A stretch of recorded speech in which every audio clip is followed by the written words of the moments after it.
चलिए बेटे।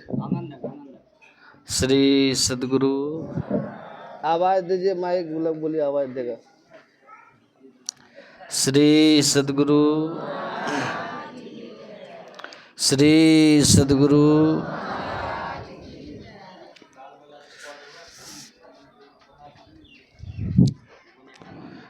ध्येयं सदा परिभवग्नमभीष्टदोहम्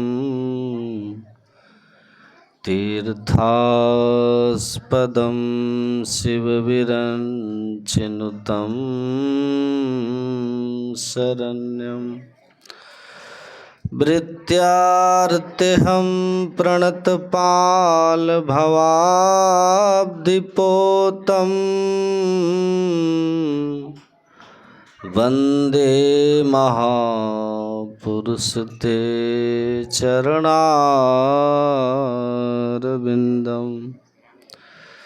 नित्यशुद्धं निराभासं निराकारं निरञ्जनं नित्यबोधं चिदानन्दं गुरुं ब्रह्मं नमाम्यहम्। भक्ति भक्त भगवंत गुरु चतुर्नाम वपु एक, इनके पद वंदन किए नासत विघ्न अनेक। बोलिए प्रेम से श्री सद्गुरु, श्री सद्गुरु, श्री सद्गुरु महाराज की जय।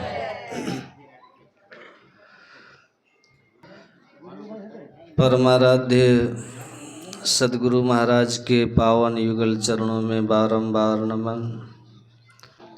स्वामी चंद्रानंद बाबा, सत्संग प्रेमी महानुभाव, पूजनीय माताओं एवं धर्मशिला बहनों,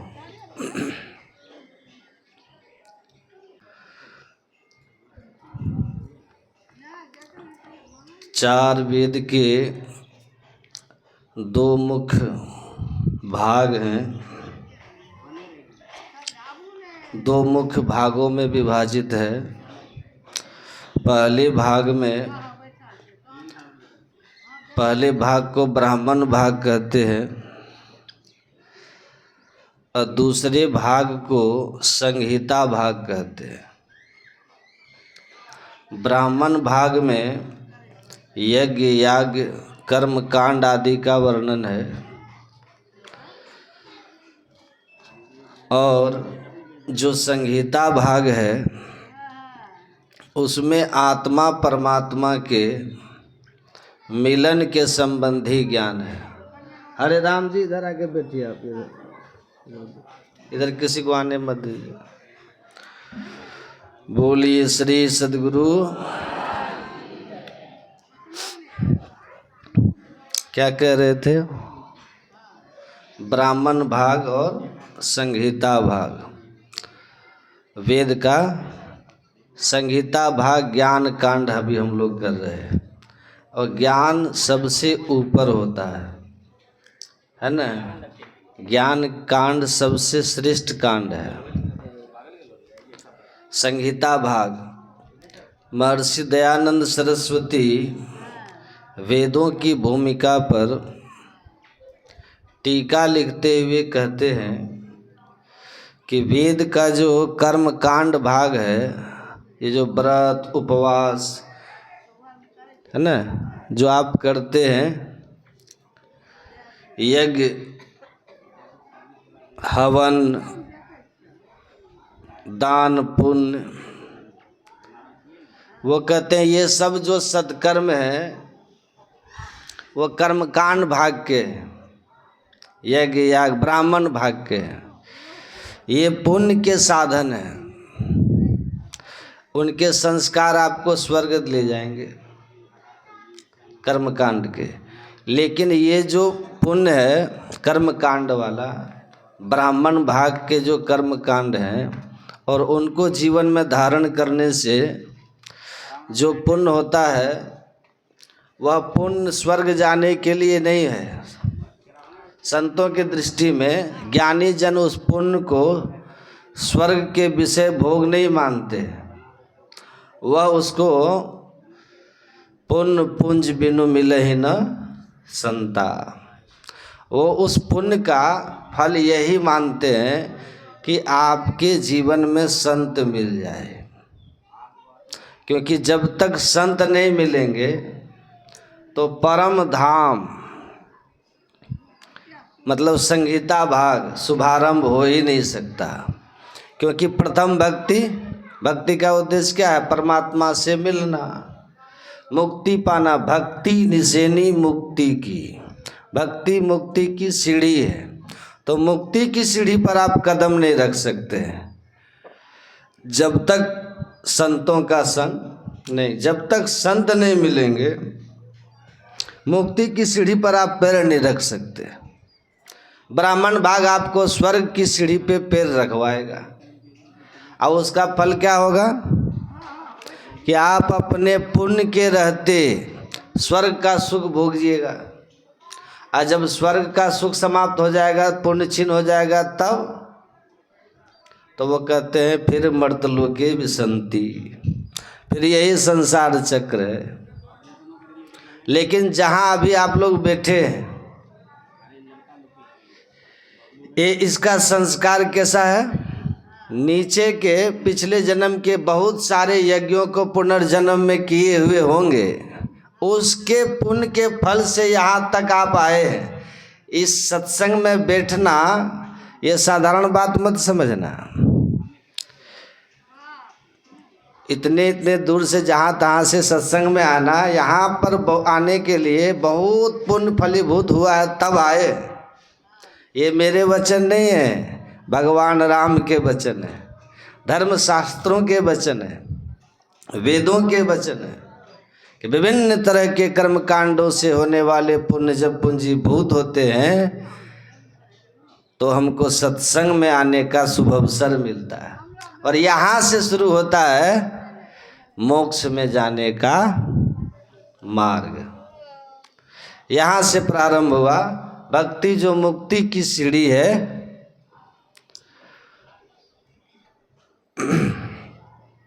तो मैं एक जगह एक सत्संग में हमको बोला, ये बाबा ये सारा आपका सब कुछ अलग है, परंपरागत पूजा पाठ के तरह आपके यहाँ कोई व्यवस्था नहीं होती है। हम बोले हमारे यहाँ योग साधना होती है।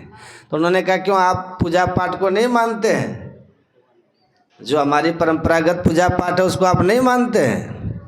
तो हमने कहा मानते हैं, तो उस तरह नहीं करते हैं। मैंने कहा नहीं करते। कहा ये कमाल का आंसर है आपका, मानते हैं लेकिन करते नहीं हैं। मैंने कहा कि आप ये बताइए कि बचपन में आप ए फॉर एप्पल पढ़े थे ना, बी फॉर बुक, ये हिंदी में पढ़े होंगे, क से कटहल, ख से खरगोश, तो ये पढ़े हैं कि नहीं? आज पढ़ते हैं? आज पढ़ते हैं? तो कहा कि नहीं। मैंने कहा क्यों? उसकी ज़रूरत अब नहीं है, ज़रूरत नहीं है। तो अब मैंने कहा कि A for apple, B for book, ये पढ़ाई है कि नहीं है? इसको आप एजुकेशन कहेंगे कि नहीं? ये भी एक शिक्षा है। तो हाँ, तो आप मानते हैं कि ए फॉर एप्पल भी शिक्षा पाने का तरीका है, लेकिन आप भी तो नहीं ए फॉर एप्पल अब पढ़ते हैं, आप भी तो मानते हैं और करते नहीं हैं। तो अब उसकी ज़रूरत नहीं है। कहा यही चीज़ समझना है आप लोगों को। भगवान राम जो आके नवधा भक्ति बताया, कृष्ण भगवान जो गीता में कहते हैं, इन बातों को समझना है ना। कि नर्सरी में पढ़ने वाला ए फॉर एप्पल पढ़ रहा है, और जो व्यक्ति पीएचडी कर रहा है, रिसर्च में लगा हुआ है, उसका पढ़ाई का लेवल क्या है? विद्यार्थी तो उसको भी कहते हैं ना कि यूनिवर्सिटी में है, ये एमए के, एमएससी, एलएलबी, एमबीबीएस, एमएस, है ना, बीटेक, एमटेक के स्टूडेंट है। और उसको नहीं बोलते हैं ये 5वीं का स्टूडेंट है, student of 10th class, 5 class. Student तो दोनों हैं, इसमें कोई संशय है, लेकिन दोनों का लेवल एक है पढ़ाई का, है? तो आप विद्वान कब होंगे?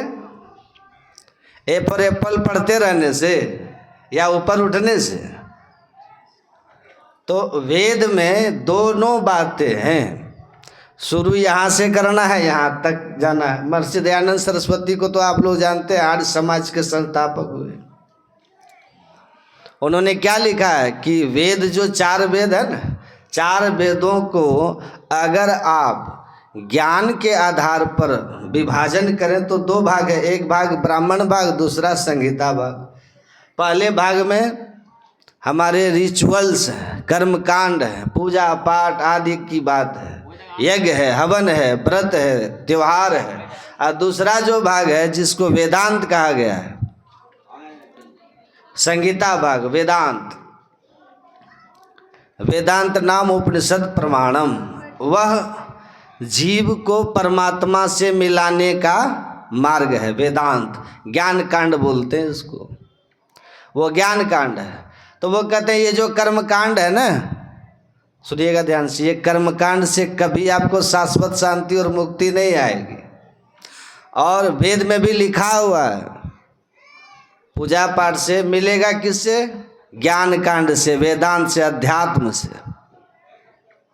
लेकिन क्या ये बेकार है पूजा पाठ? कहते नहीं नहीं, बेकार नहीं है, ये स्ट्रक्चर है, आधार है, जिस पर अध्यात्म का महल खड़ा होता है।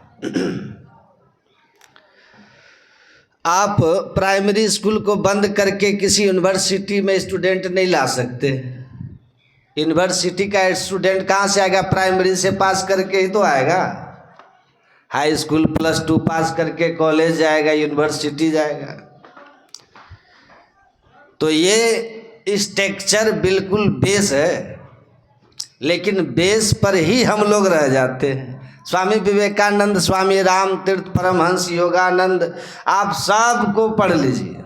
जिस ज्ञान को उन्होंने दुनिया के सामने रखा, तो उसको सुन करके विद्वानों ने क्या कहा कि जिस भारत में हम लोग मशीनरीज भेजते हैं धर्म प्रचार के लिए कि लोगों को वहाँ धर्म सिखाया जाए, स्वामी विवेकानंद को सुनकर लग रहा है कि यूरोप को भारत के मशीनरीज को जाके धर्म सीखना चाहिए, सीखना चाहिए।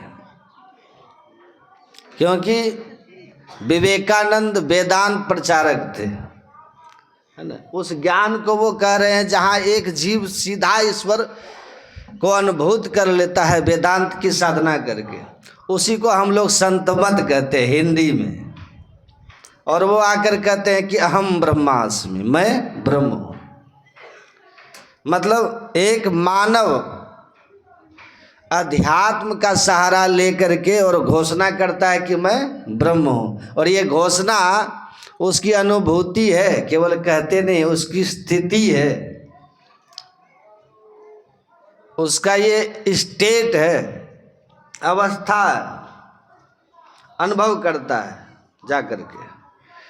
तो भगवान राम ये समझाते हैं कि आप को मैं समझा रहा हूँ, जो दयानंद सरस्वती कहते हैं कि ये कर्मकांड इसीलिए है कि इससे आपको पुण्यों की प्राप्ति होगी, पूजा पाठ हवन से।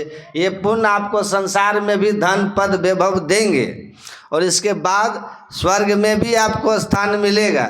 लेकिन स्वर्ग भी शाश्वत नहीं है। तेतम भुक्त्वा स्वर्गलोकम विशालम क्षीणे पुण्य मर्तलोके विशन्ति, भगवान कृष्ण अर्जुन से कहते हैं। स्वर्ग जो है पुण्यों की पूंजी के रहने तक है, फिर आपका पुनर्जन्म हो जाएगा, संसार चक्र में आना पड़ेगा। और जब आओगे तो कर्म के बंधन में बंध के आओगे, स्वतंत्र नहीं रहोगे, पराधीन सुख सपने हो नाय। तो क्या करना चाहिए? तो कहते हैं ये जो हमारा वेद का पहला भाग है ना, कर्म कांड भाग है, उसका लक्ष्य ये है कि आपके पास पुण्य की पूंजी हो जाए। और तब भगवान राम कहते हैं फल क्या होगा?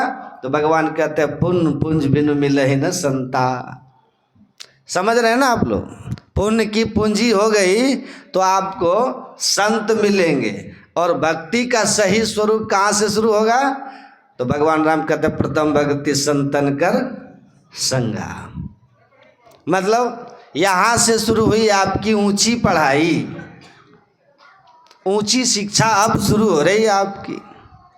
जहाँ संत के शरण में आ गए तो कहते हैं कर्म कांड को संसार सुख का साधन मत बनाओ, इसको तो आप ईश्वर से प्रार्थना करो अपने सारे सत्कर्मों का, क्योंकि इनके बिना तो आपका काम चलेगा ना, बिना कर्म कांड का। तो आप जो भी रिचुअल्स, पूजा पाठ, धार्मिक काम, कर्म कांड अनुष्ठान करते हैं, उसका लक्ष्य क्या हो कि हे ईश्वर मुझे संत मिल जाए, क्योंकि शांति का मार्ग संतों के पास है।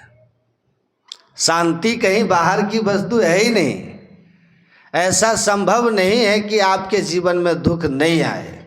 यहाँ भगवान राम भी आकर के और अपने जीवन में दुख भोगते हुए हम लोगों को दिखाते हैं। भगवान कृष्ण भी यहाँ आकर के दुख भोगते हैं। यहाँ बड़े से बड़े ऋषि महर्षि आए हैं, उनको भी यहाँ दुख हुआ है।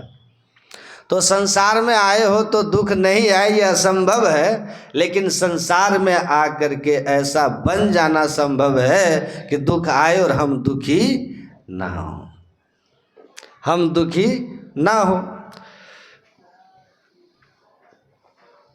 मतलब गालियाँ किसी को मिली बड़ी सभा में तो ये दुख है आया, लेकिन सबने उसको एक समान स्वीकार किया, ये उनकी मानसिक स्थिति पर निर्भर करता है। और ये जो है ना, रिएक्शन की जगह जब आप विचार करके कोई चीज़ बोलिएगा ना, रिस्पॉन्ड करने लगोगे, तो फिर आपके जीवन में एकदम से बदलाव आ जाएगा। तो नज़र बदलो तो नज़ारे बदल जाएंगे, किश्ती बदलने की ज़रूरत नहीं, दिशा बदलो तो किनारे बदल जाएंगे, है ना? है? इंसान अगर तू बदला तो तेरे जीवन के सितारे बदल जाएंगे, सितारे बदल जाएंगे। तो हमको खुद में बदलाव लाना है, खुद में बदलाव। यही एक आदमी घर से निकल गया, महात्मा बन के पूजा पाठ में लग गया। 20 वर्ष तक उसने भगवान से दुआ प्रार्थना करते रहा कि इतनी शक्ति सामर्थ्य हमको दो कि सारी दुनिया को बदल दे, हम सारी दुनिया बदल दूं मैं। 20 साल लग गई ये प्रार्थना करते करते, लेकिन दुनिया बदलने की शक्ति नहीं आई। तो कहा भगवान कुछ लगा ज़्यादा मांग लिया मैं, डिमांड कुछ लंबा चौड़ा है क्या? आप ऐसा करो कि इतना सामर्थ्य दे दो कि जो मेरे संपर्क में आ जाए, कांटेक्ट में आ जाए, मैं उनकी जीवन को बदल दूं, उनके जीवन को। पूरे 20 साल ये प्रार्थना उसकी फिर चलती रही, पर यह भी प्रार्थना सफल नहीं हुई। अंत में उसने भगवान से कहा कि जीवन का तो अब मेरा अंतिम चरण आ गया, भगवान कम से कम मरने के पहले आप इतना तो करो कि हमको बदल दो, हमें बदल दो। तो भगवान ने कहा बेटा ये तुमको पहले मांगना था, है? शुरू में जो तुमने प्रार्थना करी दुनिया बदलने की, अगर ये प्रार्थना तुम कर लेता कि ईश्वर इतनी शक्ति दो कि हे ईश्वर तुम मेरे को बदल दो, मुझे बदल दो, स्वार्थों से परमार्थ में हमारी वृत्ति जुड़ दो, तो फिर तुम इतने सामर्थ्यवान हो जाते कि दुनिया बदल देते, दुनिया बदल देते। एक एक विचारक इस दुनिया में आए हैं कि नहीं, और उनको जो लगा दुनिया में सुख शांति लाने के लिए उन्होंने सिद्धांत दिया कि नहीं दिया। पूंजीवादियों ने कहा पूंजीवाद सुख का मार्ग है, तो मार्क्सवाद लेकर के आए, और उन्होंने कहा कि मार्क्स ने कहा कि इस धरती पर सुख शांति लाने के लिए मार्क्स का जो मार्क्सवाद है यही उपाय है।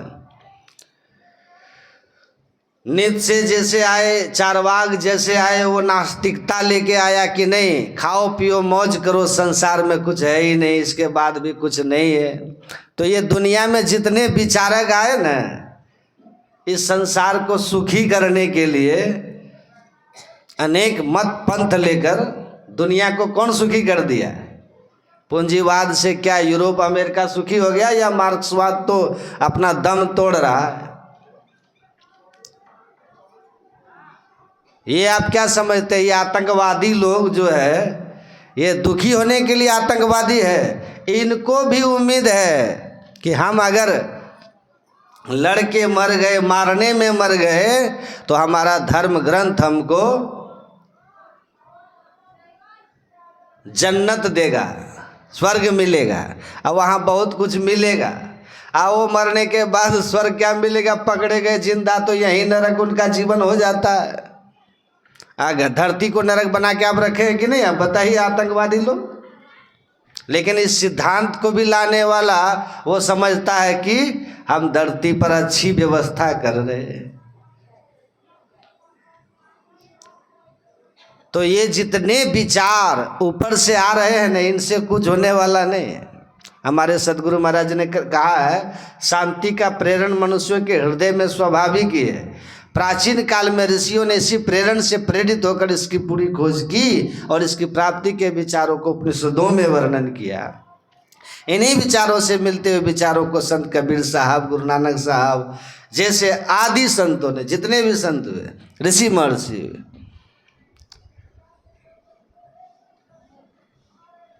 लोगों के कल्याणार्थ, मतलब अपने भारतीय भाषा में, पंजाबी भाषा में, संस्कृत भाषा में, अलग अलग भाषाओं में इनका वर्णन किया। यही शांति का मार्ग है। ये पूरी खोज है, कंप्लीट खोज है।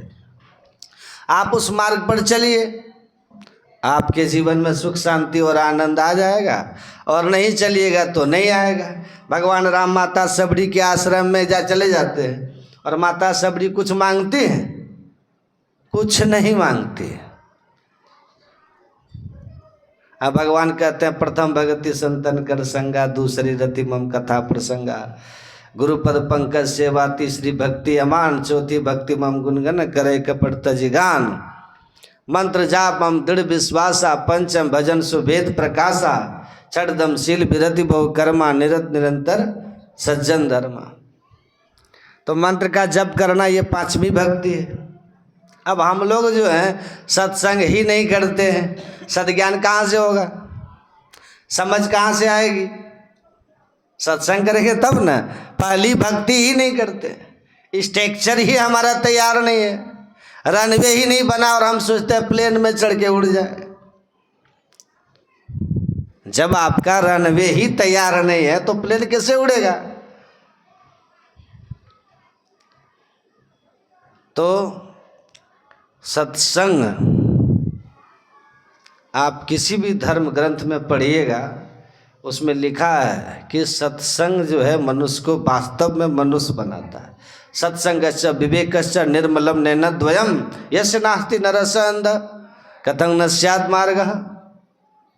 जो सत्संग करेंगे, वेद व्यास जी कहते हैं, उसको विवेक की निर्मल नेत्र हो जाएगी, प्योर आई हो जाएगी। हमारी आंख अभी जो है ना स्वार्थ से ढकी हुई है, इसलिए हम साफ साफ नहीं देख सकते। वेद व्यास जी ने कहा था धृतराष्ट्र को कि तुम्हारी अंधी आंखों से हस्तिनापुर को कोई परेशानी नहीं है धृतराष्ट्र, क्योंकि इस हस्तिनापुर की सुरक्षा में भीष्म जैसे, द्रोणाचार्य जैसे बड़े बड़े दुर्धर्ष वीर हैं। लेकिन तुमने जो अपने हृदय विवेक की आँख पर जो तुमने मोह की पट्टी बांध रखी है ना, वो हस्तिनापुर के विनाश के साथ साथ तुम्हारा भी इतिहास में नाम हमेशा के लिए खराब कर देगा। और वो उसकी जो मोह की पट्टी थी, करहि मोह बस न रघ नाना, स्वार्थ रथ पर लोक नसाना, काल रूप तिनके में भ्राता, शुभ और अशुभ कर्म फल दाता, भगवान राम कहते हैं ना, ये जो मोह में फंस करके, स्वार्थ में फंस करके लोग कोई कदम उठा लेते हैं, वो पाप धर्म को छोड़ देते हैं, मैं उनके लिए फिर काल के रूप में हो जाता हूँ, उनके कर्मों का फल देने वाला होता हूँ। तो ये जो मोह की पट्टी है ना, इसको हटाना बहुत ज़रूरी है। शंकराचार्य जी कहते हैं कि सत्संग कीजिएगा, मोह का पट्टी हट जाएगा। सत्संगत्वे निसंगत्वम, निसंगत्वे निर्मोहत्वम, और निर्मोहत्वे निश्चलितत्वम, निश्चलितत्वे जीवन मुक्ति। आदि गुरु शंकराचार्य जी कहते हैं कि आप सत्संग कीजिए ना, विवेक की आँख खुल जाएगी।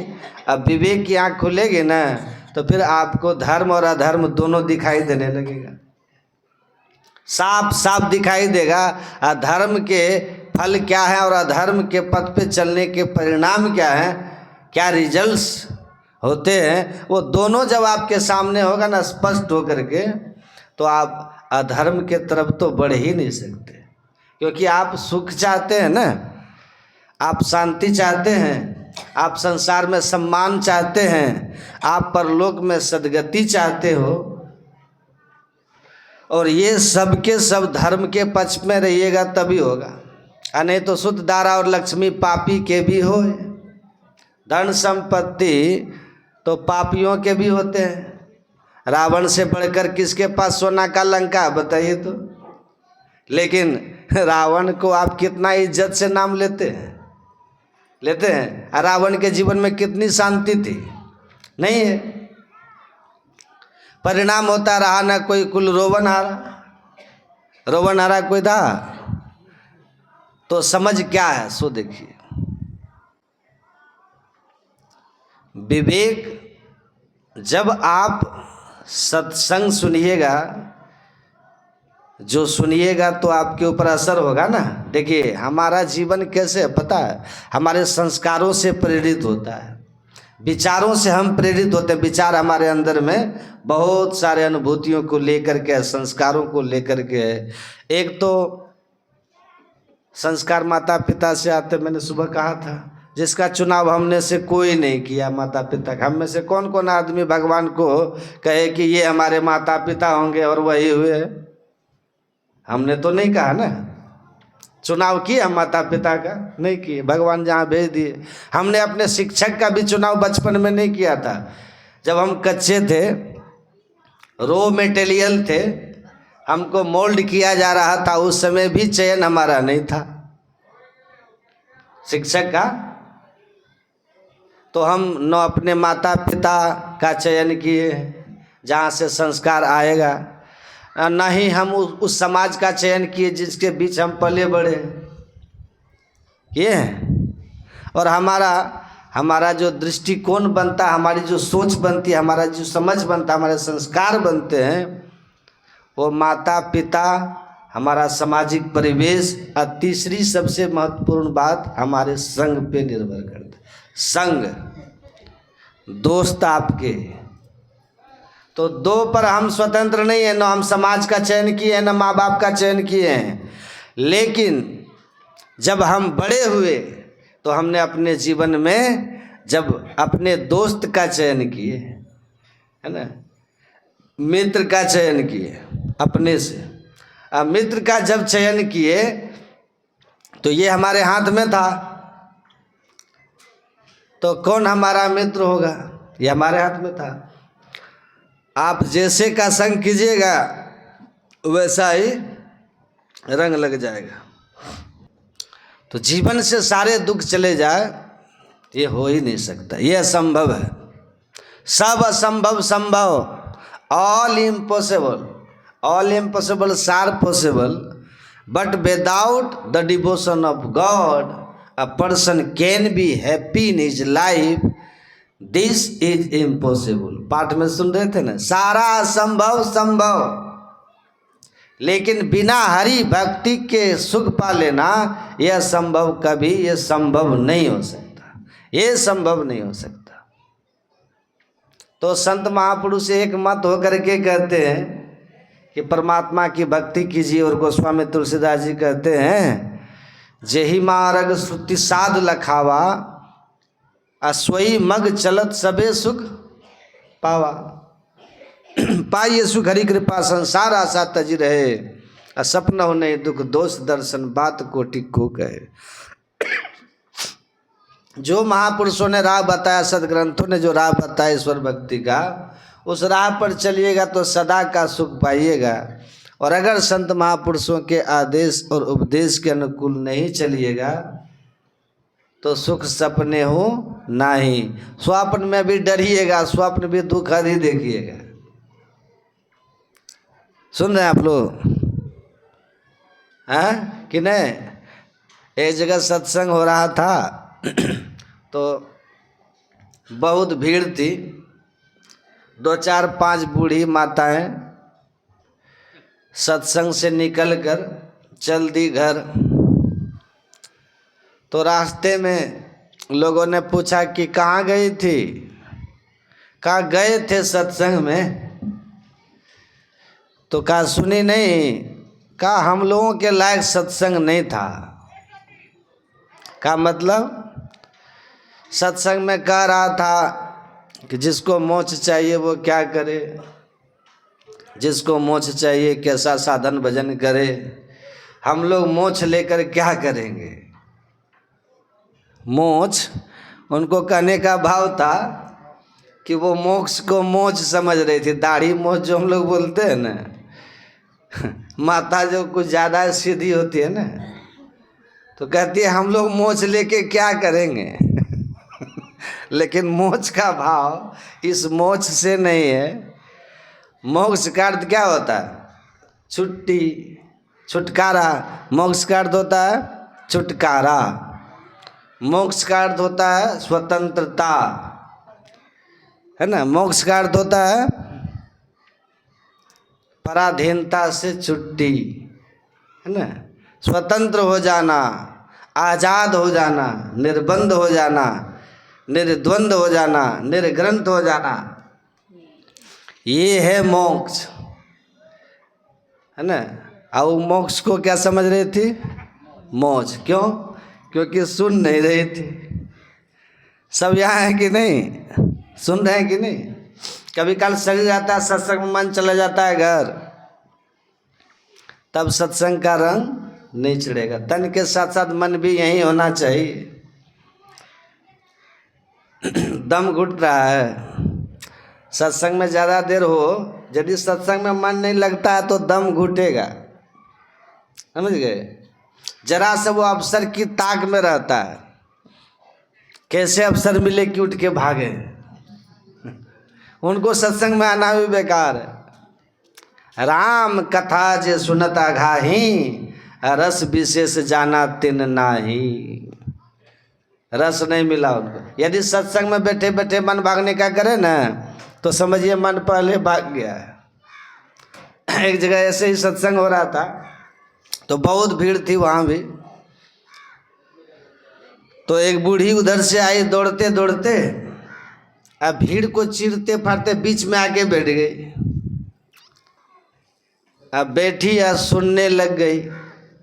अब बाबा बोल रहे हैं प्रवचन, वो बूढ़ी माता जी थोड़ी देर तक सुनी और सुनते सुनते रोने लग गई। आंख से भट भट आंसू गिरे।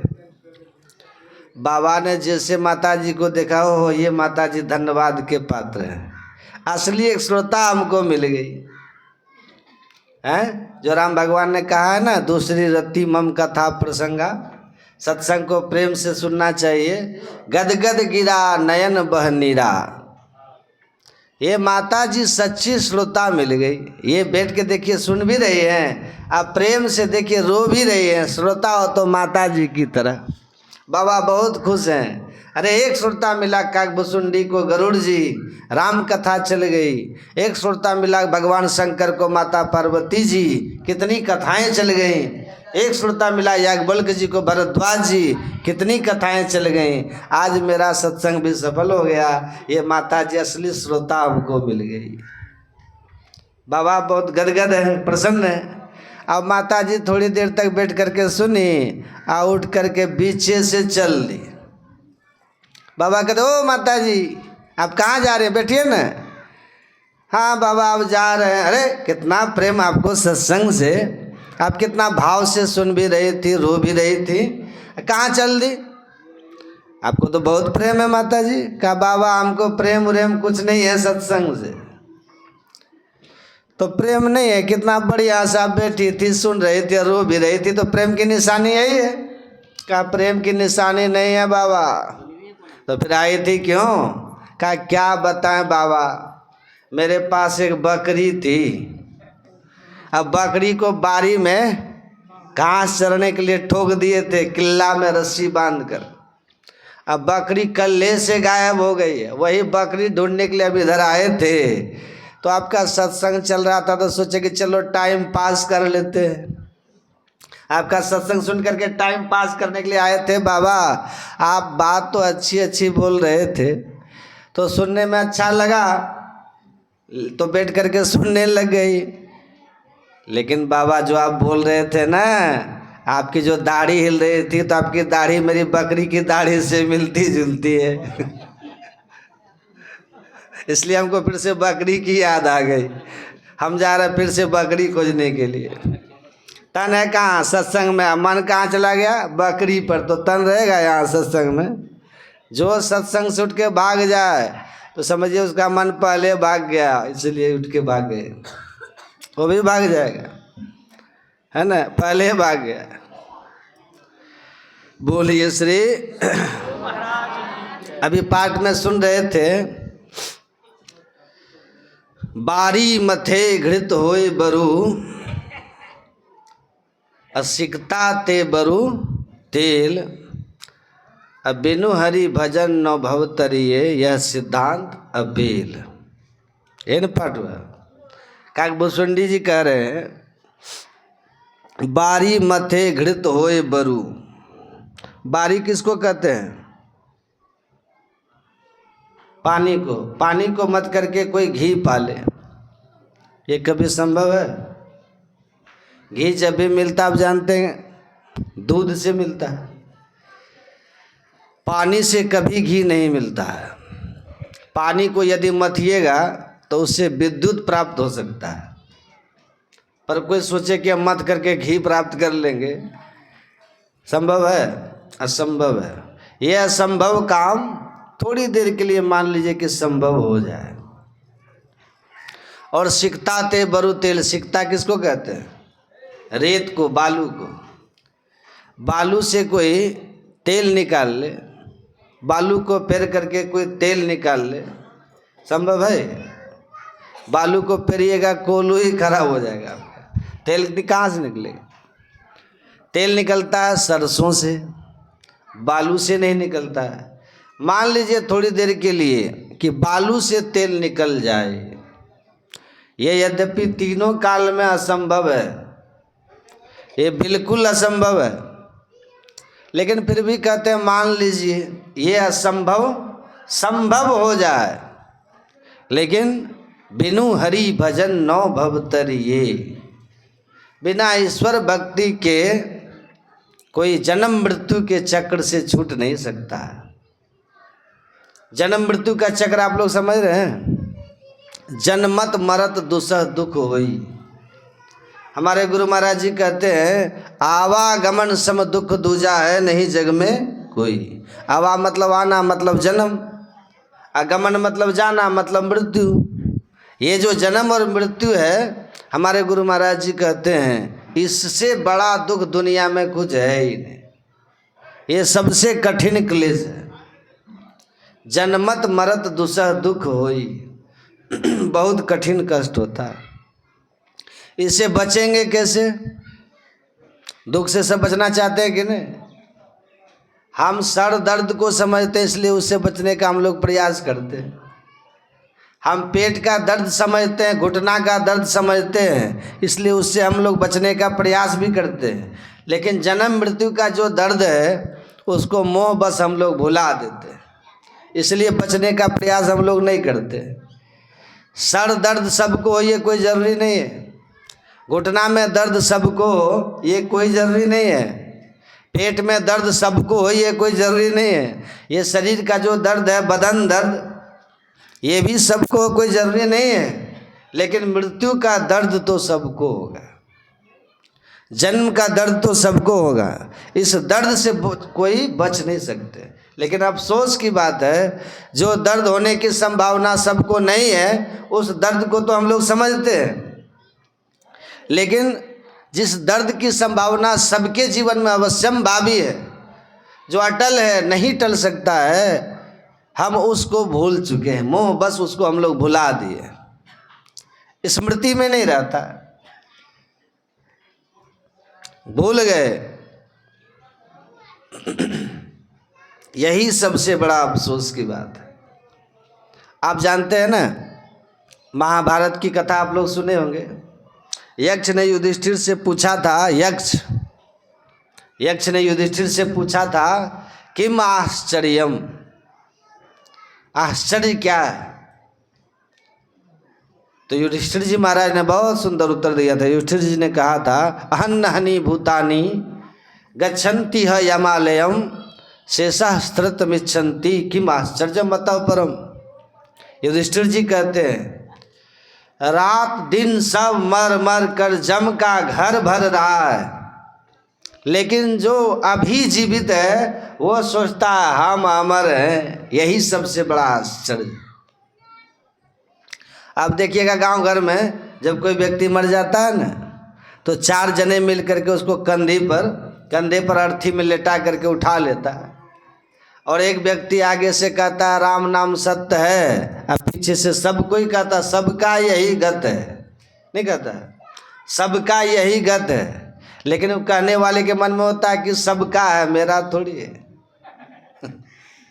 उसके मन में होता है कि मेरा नहीं है, अपने को अलग करके, अपने को बचा करके तब कहता सबका यही गत है।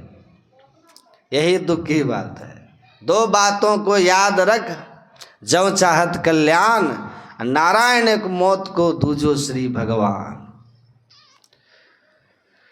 समझ रहे हैं आप लोग? ये अवश्यम भावी है, ये दर्द अवश्यम भावी है। अच्छा, ये दर्द होता है कितना सो जानते हैं आप लोग?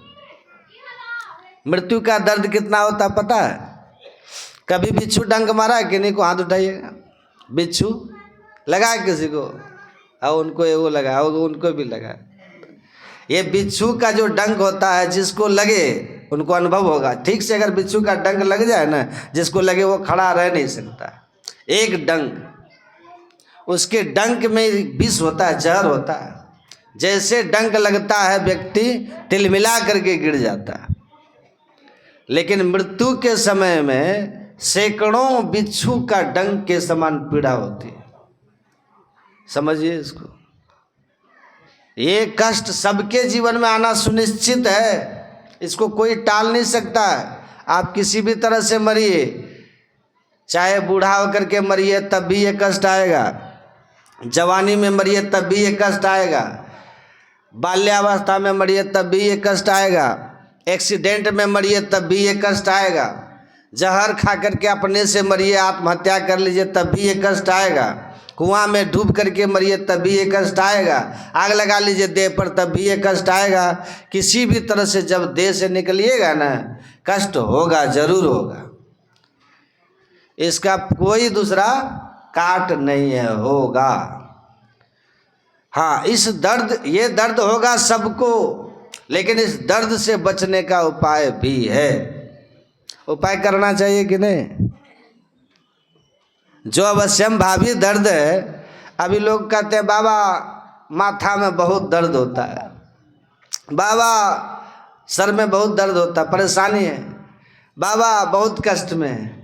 हम कहते दवाई खाइए ना माता जी, कहते बहुत दवाई खाए, कितने डॉक्टर के पास गए लेकिन ठीक नहीं हो रहा है, परेशान है बाबा। तो उसका तो बहुत है, इस डॉक्टर के पास नहीं तो उस डॉक्टर के पास जाइए, कहीं न कहीं वो ठीक हो जाएगा। लेकिन ये जो जन्म मृत्यु का दर्द है, इसका बहुत ऑप्शन नहीं है, एक ही है। इसमें ये नहीं कि 4 है तो एक को चुन लीजिए, किसी को सुने, एक ही है। वो क्या है? ईश्वर की भक्ति। यही एक इसकी दवाई है। बिनु हरि भजन न भवतरिये, यह सिद्धांत अपेल। अपेल का मतलब क्या होता है?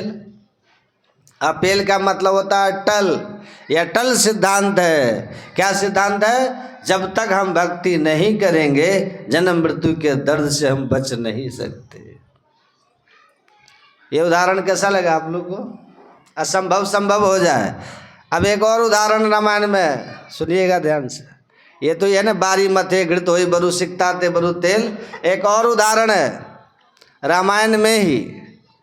तुलसीदास जी लिखते हैं, राका पति सौरस उगही तारा गण समुदाय सकल गिरिन दबी लाइए बिनु रवि रात न जाए। रात होती है ना, अभी रात होगी थोड़ी देर के बाद। कोई व्यक्ति सोचे कि रात को मिटा देना है, रात को दिन बनाना है, ऐसा कोई सोचे और सोच करके चंद्रमा में कितनी कलाएं होती हैं? पूर्णिमा का जो चंद्र होता है ना, पूर्णिमा का, उसमें कितना कला है? 16 कला, मतलब पूर्ण प्रकाश। सूर्य में होता है 12 कला और चंद्रमा में 16। अगर 16 कलाओं से, मतलब अपनी पूर्ण कलाओं से युक्त होकर के रात्रि का चंद्रमा उग जाए, पूरा प्रकाश दे वो, और जितने तारे हैं, नक्षत्र हैं, ग्रह हैं, वो सबके सब भी अपनी पूरी कला से उग जाए, संयुक्त होके। तारे कितने देखते हैं आप लोग? सब तारा उग जाए, सब ग्रह उगे, नक्षत्र उगे, सबके सब उगे और सबका पूरा प्रकाश हो जाए। और जितना दुनिया में पहाड़ है, जंगल है, उन सब में आग लगा दीजिए। सुन रहे हैं? ध्यान से सुनिए। और उधर पीछे कौन गप करते हैं? उधर बैठी उधर कोई हल्ला मत कीजिए, तो पीछे। और जितने मरकरी बल्ब लाइट है संसार में, सबको जला दीजिए, सब पहाड़ में आग लगा दीजिए, तो क्या रात्रि खत्म हो जाएगी? ऐसा प्रकाश होगा जैसा प्रकाश अभी है दिन वाला होगा? ये सब जानते नहीं होगा। चंद्रमा का कितना भी प्रकाश हो, तारा का, नक्षत्र का, ग्रहों का कितना भी प्रकाश हो, जंगल पहाड़ों का जितना भी प्रकाश हो, सब प्रकाश हो जाए, लेकिन तब भी दिन वाला प्रकाश दिन नहीं हो सकता। दिन जब भी होगा, एक ही शर्त है कि सूरज उग जाए। दूसरा कोई उपाय है दिन लाने का? सूरज के सिवाय दिन लाने का दूसरा कोई उपाय है कोई उपाय? सब जानते हैं, बच्चा भी जानता, बूढ़ा भी जानते हैं, सब बूढ़ी हिला रहे, नहीं, माताएं भी जानते हैं, पुरुष सब जानते हैं। दिन लाने का एक ही उपाय है, सूर्य, बाकी कोई उपाय नहीं है। तुलसीदास जी कहते हैं, राका पति सौरस उगही तारा गण समुदाय सकल गिरिन दबी लाइए बिनु रवि राति न जाए। ऐसे ही, इसी प्रकार से, ऐसे ही बिनु हरि भजन खगेसा मिटहि न जीवन गेर कलेसा। अब इससे बड़ा सूत्र क्या हो सकता है? होगा? तब भी विश्वास होता है लोगों को। और देखिए, मनुष्य हम बने हैं किस लिए? मनुष्य सिंह बनना उसका और भी काम हो सकता है, हाथी बना तो हाथी का और भी काम है, घोड़ा बना तो घोड़ा टम टम भी खींचेगा, गाय बनी है तो गाय दूध भी देगी तो चलेगा, है? और 84 लाख योनियों में जितने प्राणी हैं उनका और भी काम है। लेकिन मनुष्य का क्या काम है? मनुष्य भगवान ने किस लिए बनाया? ईश्वर परमात्मा ने चुना, इस मानव तन को चुना और अपने सबसे प्रिय जीव को चुना, और सबसे प्रिय जीव को चुन करके जो सबसे बढ़िया शरीर है मानव का तन, इसमें घुसा दिया। और घुसा के क्या कहा? इस तन में जो भगवान ने हमें भेजा, इस तन में भेजने का उद्देश्य क्या है भगवान का? बोलिए ना। देह धरे कर, यही चौपाई में गुरु महाराज पढ़े थे, तब ने स्कूल छोड़ के चले गए थे। देह धरे कर यही फल भाई, मानव तन धारण करने का यही उद्देश्य, फल उद्देश्य। क्या उद्देश्य है? भजिए राम सब काम बिहाई, भगवान का भजन कीजिए, भजिए राम, सब काम बिहाई। सभी काम धंधा को छोड़ कर के या सभी कामनाओं को छोड़ कर के पहले आप भजन कर लीजिए। एकमात्र इसलिए मानव का तन मिला है, बस मानव का तन मिला है एकमात्र भक्ति करने के लिए। अब देखिए मनुष्य जब जन्म लेता है ना तो उसकी बहुत व्यवस्था भी होती है कि नहीं। अगर किसी माताओं को प्रसव हो रहा हो, प्रसव पीड़ा होती है, वहाँ पर धाई लगी रहती है ना, धाई, उसको कोई कष्ट न हो, पीड़ा न हो, लगी रहती है ना। बच्चा को कोई कष्ट न हो, बच्चा को देखती रहती है धाई। या फिर डॉक्टर के यहाँ हॉस्पिटल चले जाते हैं, वहाँ डॉक्टर की देख रेख में, डॉक्टर की संरक्षण में माँ बच्चा जन्म लेता है। तो ये तो व्यवस्था है ना, ये व्यवस्था है। और जंगल में जो जीव होता है ना, मृगा, सब मृगी मृगा, सुनिएगा बहुत ध्यान से। जब मृगी बच्चा देती है ना जंगल में, देखिएगा जब मृगी बच्चा देती है, उधर मृगी बच्चा दे रही है और थोड़ी दूर पर सिंह बैठा है, लक लगाए कि जैसे वो जन्म लेगा बस हम खाएंगे। ये स्थिति है। हाथी जंगल में बच्चा देता है और दूर में बाघ बैठा रहता है, वो देखता है। भैंस जंगल में, जो जंगली भैंसें होती है ना, वो जंगल में भैंस बच्चा देती है, अब बाघ देखता है। जैसे बच्चा देती है भैंस, गिरा निकला, एक तो पहले से डरी रहती है जंगल की भैंस, जंगल की मृगा पहले से डरी रहती है। पहले तो वही डर के मारे कूद फांद करके 2-4 लात पैर बच्चा को लग जाता है। एक तो जन्म के समय जो कष्ट हुआ है ना, वो कष्ट तो उसको है ही, फिर ऊपर से 2-4 लात माँ की लगती है। अब फिर जैसे जन्म करके बाहर आया, अभी आँख खोला और उसके पहले आके गर्दन दबोच लेता है वो बाघ और सिंह। जानते हैं कि नहीं सब बात को? कहिए कितनी पीड़ा होती होगी, कितना कष्ट होता होगा। और यदि कहीं बड़ा हो गया तब भी कहीं न कहीं उसको पकड़ ही लेता बाघ सिंह। बड़ी दुर्दशा जीवन की है। मनुष्य को तो तब भी चलिए वहाँ धाई है, नर्स है, डॉक्टर है, वो व्यवस्था करके वो ठीक से करते हैं। लेकिन जो जन्म के समय पीड़ा होती है उससे धाई बचा लेगी, आपको बचाएगी। उस समय जब माँ के पेट से बाहर निकलता है ना, उस समय अपार पीड़ा होती है, नहीं हो कह नहीं सकता। अब पीछे से हवा धकेलती है और निकलेगा, बस उस समय भारी पीड़ा होती है। इससे बचने के लिए बस एक ही उपाय है, बिनु हरि भजन। एक ही उपाय है, भजन। नहीं इससे कोई डॉक्टर बचा सकता है? बचा लेगा डॉक्टर? कोई नहीं बचा सकता आपको। न कोई नेता बचा सकता है, कोई नहीं बचाएगा आपको। न कोई मंत्री जंत्री, कोई नहीं बचाएगा। इससे बचने का एक ही उपाय है, बिनु हरि भजन न भवतरिये। यह सिद्धांत अपेल। एक ही उपाय है, दूसरा कोई उपाय है ही नहीं।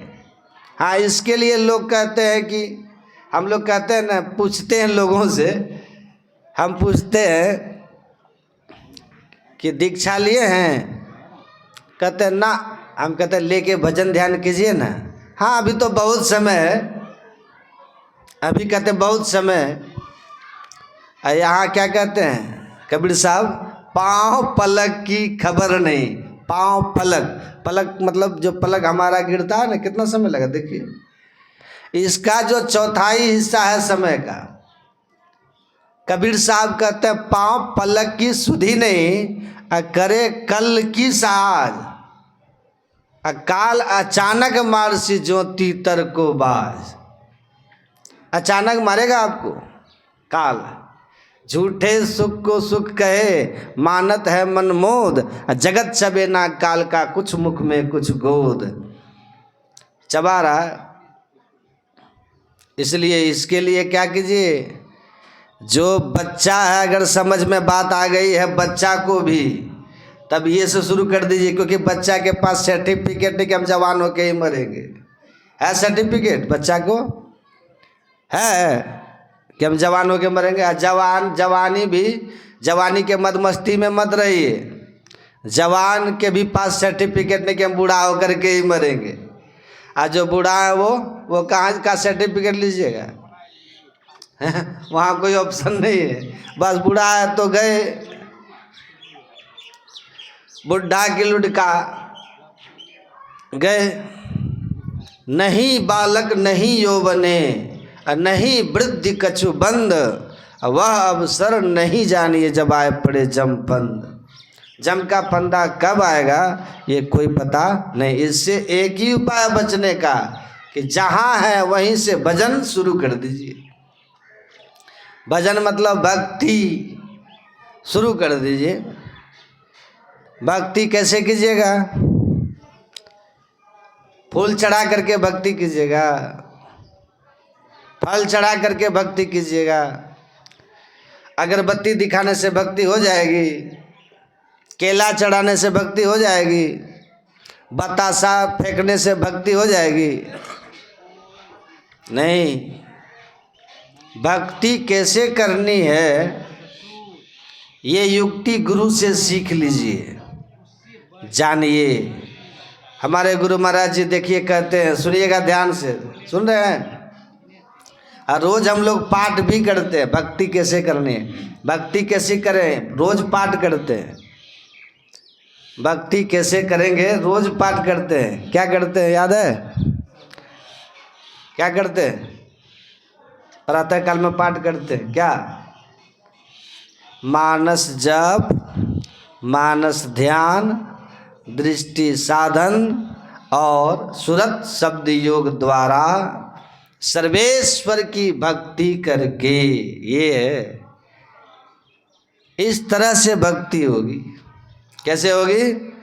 अगर आप जप कर रहे हैं तो समझिए भक्ति हो रही है, ध्यान कर रहे हैं तो समझिए भक्ति हो रही है, दृष्टि योग कर रहे हैं समझिए भक्ति हो रही है।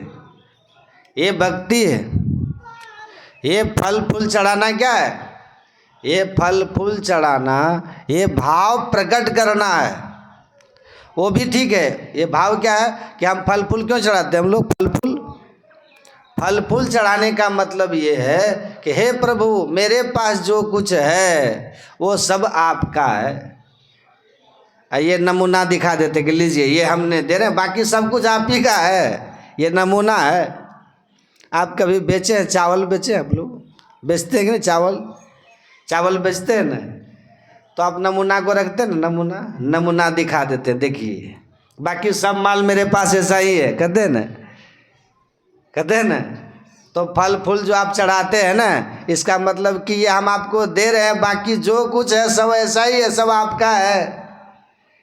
इसी को हमारे गुरु महाराज जी कहते हैं, तन मन धन को अर्पी गुरु पद सेव करो। फल क्या होगा? मैं ही आज्ञा पाली दुस्तर भव सुख से तरो। जो जन्म मृत्यु वाला दुख है ना, इस दुखद जन्म मृत्यु को सुख से पार कर जाइएगा। कब? तन मन धन को अर्पी। तन को अर्पण करने का मतलब क्या हुआ? तन को अर्पण करने का मतलब है जिस समय ध्यान करना चाहिए उस समय अगर करोड़ों काम भी है, करोड़ों काम धंधा को छोड़कर उस समय पहले तन को बैठा दीजिए भजन पर, ध्यान पर।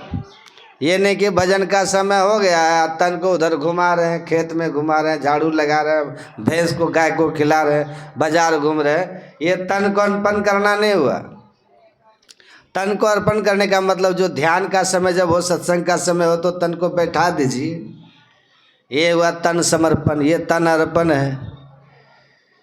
ये नहीं कि ध्यान का समय है आप घूम रहे हैं उधर, सत्संग का समय है घूम रहे हैं, तब तन का अर्पण नहीं हुआ। हम पूछते हैं ध्यान करते हैं? हाँ बाबा करते। तो दीक्षा लिए? हाँ करते हैं। हाँ करते हैं। कितना बार?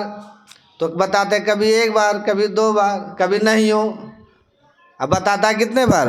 त्रिकाल संध्या बताते हैं, करते हैं त्रिकाल संध्या कोई नियम से। ये अर्पण हुआ तन का? तन का अर्पण तब माना जाएगा जब 3 बार एकदम नियम से कीजिएगा। मुसलमान को देखें आप लोग, मुसलमान उनके पास जो भी कुछ है राम जाने क्या है, लेकिन 5 बार जो नमाज पढ़ता है, कहीं भी रहेगा, बाजार में तो वहीं आसन बिछा देगा रोड के किनारे में, ट्रेन में रहेगा तो वहीं बिछा देगा आसन, बस में तो वहीं सबसे कहता भाई साहब जरा सा जगह दे दीजिएगा, नमाज पढ़ेंगे। लोग भी हट जाता कि चलो नमाज पढ़ेगा। हवाई जहाज में भी लोग नमाज पढ़ते हैं, समय जैसे होता है ना बस वहीं आसन बिछा देता है। ये तन अर्पण है। समय जैसे हो, मन भले लगे कि नहीं लगे, तन को बैठा दीजिए। हे गुरु महाराज ये तन आपने दिया है ना, लीजिए मैं आपके नाम पर बैठा दिया हूँ 1 घंटा। ये तन अर्पण है। अब मन को अर्पण कैसे कीजिएगा? तन को बैठा दीजिए। मन को अर्पण क्या है? मन से जप कीजिए, ठीक से जप कीजिए, ध्यान कीजिए, ठीक से करिए। हाँ नहीं हो वो अलग चीज़ है, प्रयास तो आप कीजिए, प्रयास करना चाहिए। जो प्रयास करते हैं उनको सफलता मिलती है। तो जो भी मनुष्य हैं, अगर वह अपने खान पान को ठीक रख के सदाचार का जीवन है अगर जी रहा, तो संत सदगुरु की बताई सदयुक्ति से साधन करके ईश्वर को अनुभूति कर सकता है, परमात्मा को वो पा सकता है। और ये ज्ञान इतना आवश्यक है जन जन में पहुंचाना कि इसके बिना तो हम मनुष्य ही नहीं बन पाते, हम मानव ही नहीं हो पाते। तो आप सुविधा युक्त हो जाने मात्र से कोई मनुष्य नहीं हो जाता। बड़े घराने के कुत्ते भी बहुत सुविधाओं में रहते हैं। देखें आप लोग, जितनी सुविधा में एक गांव का गरीब आदमी नहीं रहता, सोच भी नहीं सकता है, सोच भी नहीं सकता है। इतनी व्यवस्था में अरबपतियों के कुत्ते रहते, तो क्या वो कुत्ता मनुष्य होने का दावा कर सकता है कि हम सुविधा युक्त हैं? नहीं कर सकते। उसको क्या आप धर्म की शिक्षा दे जा सकती है? उनको कुत्ते को उसको ईश्वर की बात सुनाई जा सकती है कुत्ते को? तो आप जहाँ आप हैं, सौभाग्य है आप लोगों का। हमारे गुरु महाराज जी कहते थे कि दूसरे मुल्कों में रहकर जब लोग पुण्य कर्म से जुड़ जाते हैं, तब ईश्वर की कृपा से अध्यात्म का श्रेष्ठ ज्ञान पाने के लिए भारत भूमि पर जन्म होता है, यहाँ जन्म होता है। देश की रक्षा जितनी जरूरी है उतनी ही जरूरी धर्म की भी रक्षा है। संत महात्मा धर्म रक्षा करने के लिए आते हैं, लोगों को ये बताने आते हैं, जगाने आते हैं, समझाने आते हैं। स्वधर्मे निधनम श्रेयो पर धर्मा भयावह। उनको जगाते हैं, उनको बताते हैं संत कि गुरु गोविंद सिंह को देखिए, पूरा वंश मिटा दिया गया, गुरु गोविंद सिंह के वंश, लेकिन गुरु गोविंद सिंह ने खुद को भी शहीद कर दिया, पर कभी अपने चेहरे पर उफ तक नहीं आने दी, न अफसोस होने दिया। और शहीद होते हुए बेटों को देख करके गुरु गोविंद सिंह ने कहा, शाबाश बेटा, जिस लिए तुम्हारा जन्म हुआ सार्थक कर दिया, सार्थक कर दिया। यही तो तुम्हारा जीवन था, धर्म के पथ पे चलना। अधर्म के पथ पर चलते हुए अगर जान भी देना पड़े तो पीछे मुड़ करके एक क्षण मत सोचना। यही तो तुम्हारी महिमा है। तो वो स्थिति कैसे आती है, वो अवस्था कैसे आती है?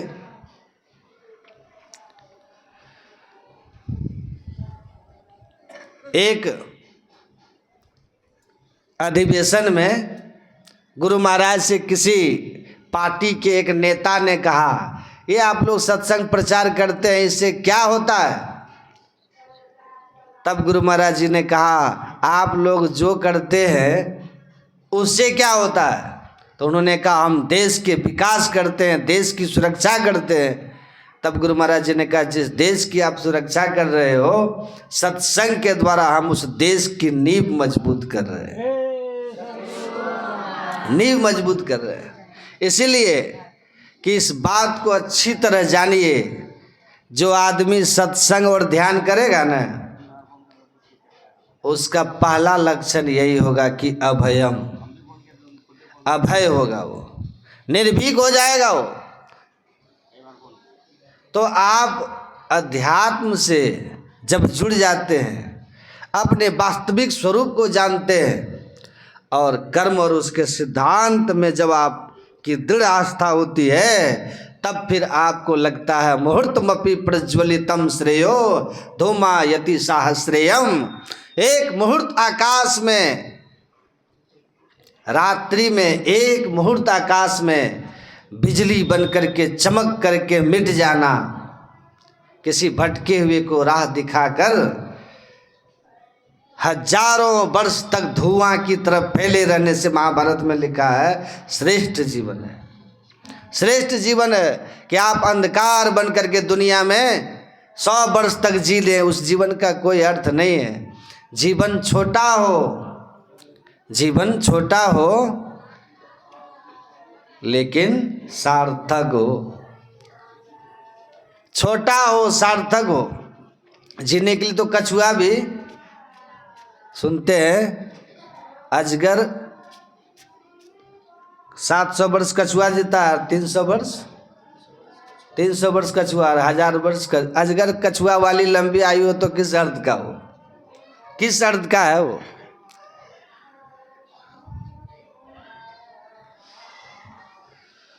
छोटा जीवन हो, धर्म का जीवन हो, छोटा जीवन हो, सतपथ पर चलता हुआ जीवन हो। 19 साल में खुदीराम बोस इस दुनिया को त्याग कर निकल लिए, फांसी के फंदे पे चढ़ गए 19 साल में। उनके बाद 100 वर्ष बहुत लोग जिए होंगे, कोई अता पता नहीं जानता उन लोगों का, है ना। स्वामी विवेकानंद कितने साल दुनिया में रहे? 39 साल। 39 साल की जिंदगी थी, पूरा दुनिया को हिला दिया, अपने धर्म का डंका पूरे दुनिया में बजा के चले गए। तो जीवन का मर्म क्या है? धर्ममय जीवन हो, सतपथ का जीवन हो। इसलिए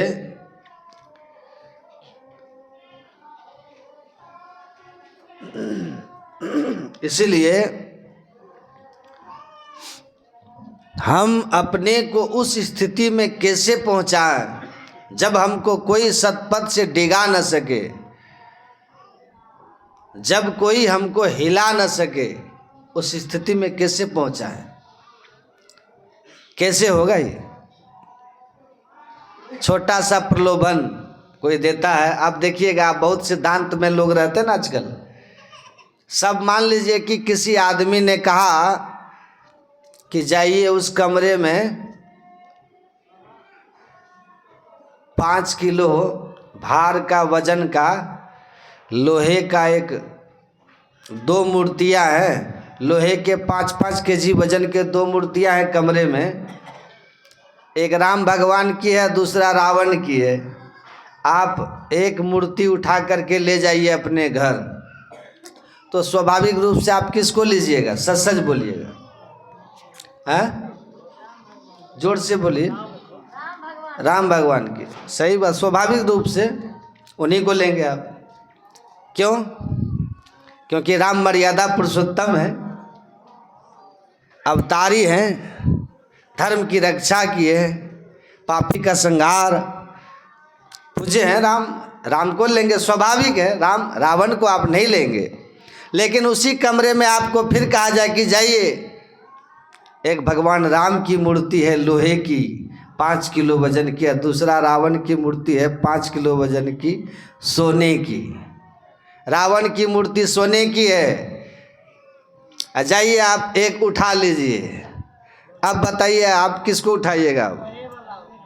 हाँ, सिखाते हैं हमको। लोहा वाला उठाएगी लोहा वाला उठाएगी। तब भगवान राम की मूर्ति की ओर आप देखेंगे भी नहीं, क्योंकि तब वहाँ सोना दिखाई देने लगेगा। रावण में सोना और राम में लोहा दिखाई देगा, है ना। आप सोच लीजिए, गुरु तेग बहादुर में ऐसी क्या चीज़ थी कि कहा कि एक तरफ गर्दन, एक तरफ तलवार है और एक तरफ इस्लाम है, दोनों में से एक को कबूल कर लो। उन्होंने गर्दन झुका के कहा तलवार कबूल कर लिया। आप अपनी जान के लिए क्या क्या नहीं कर देते हैं, पता है। इतना प्यारा मनुष्य का जान होता है, जीवन होता है। अपने जीवन की रक्षा के लिए दूसरे की जान लोग ले लेते हैं, नहीं ले लेते हैं? बताइए, अब वो कैसे थे? क्या था उनमें वो अद्भुत शक्ति? कहाँ से वो आई थी शक्ति जिसने गर्दन झुका दिया और कहा काट दो गर्दन, धर्म से समझौता नहीं हो सकता है। जिंदगी धर्म के लिए सामने छोटी पड़ गई। ये व्यवस्था, ये सामर्थ्य, शक्ति कहाँ से आई उनको? सब आदमी के लिए संभव नहीं है। लाखों लोगों ने तलवार के भय से अपने को बदल लिया, धर्म परिवर्तन कर लिया। तेग बहादुर ने क्यों नहीं झुका, गर्दन दे दिया? क्यों? वो ये ज्ञान उनके पास में था, ये ज्ञान था। ये ज्ञान हमारे जीवन में आता है सत्संग सुन करके। ईश्वर अंश जीव अविनाशी, जीव का कभी नाश नहीं हो सकता है, क्योंकि ईश्वर का अंश है। इसलिए कबीर साहब 135 वर्ष तक दुनिया में जीवित रहे। और कोई पूछा उनको, ए कबीर बाबा कब आप दुनिया से जाइएगा, कब मरिएगा? तो कबीर साहब ने बड़ा सुंदर उत्तर दिया था, मैं क्यों मरी हूँ? अरे हरि मरी हो तब मैं मरी हूँ, हरि न मरे हम काहे मरी हूँ। अरे हम क्यों मरेंगे? हम अगर ईश्वर मरते हैं तब हम मरेंगे, ईश्वर नहीं मरते, ईश्वर अमर है तो हम भी अमर हैं। यही बात तो यजुर्वेद के ऋषि भी ने कहा, श्रुवन्त विश्वे अमृतस्य पुत्राः, कहा है अमृत के पुत्रों, पर अमृत मतलब अमर, अमर परमात्मा की अमर संतान हो तुम। लेकिन आज चढ़ है बगवा के बचवा बिलैया ले जाए कोई देखो लोगो। कबीर साहब कहते हैं आप शेर परमात्मा की अविनाशी संतान हैं। छोटे छोटे लोग मोह प्रलोभन में डर जाते हैं और दुबक जाते हैं, है ना।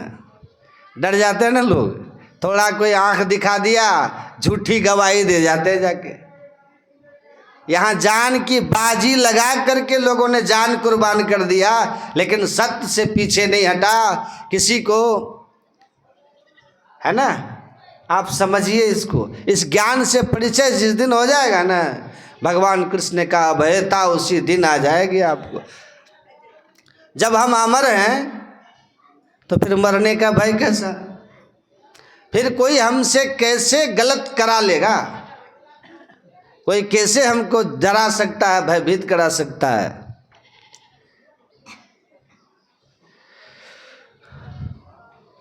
तो हम अनुभव नहीं किए अभी, अध्यात्म ज्ञान को हम नहीं जान पाए, धन विज्ञान को, धर्म विज्ञान को नहीं समझ पाए अभी।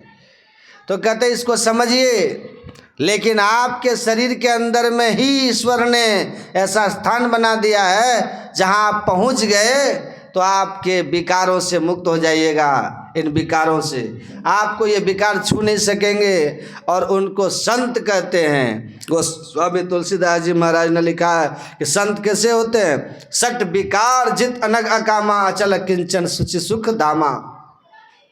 सट विकार जित मतलब काम क्रोध लोभ मोह मद मात्सर्य, ये जो हमारे अंदर के मायाकृत दोष हैं वो संत को नहीं छू सकते, वो नहीं छू सकते।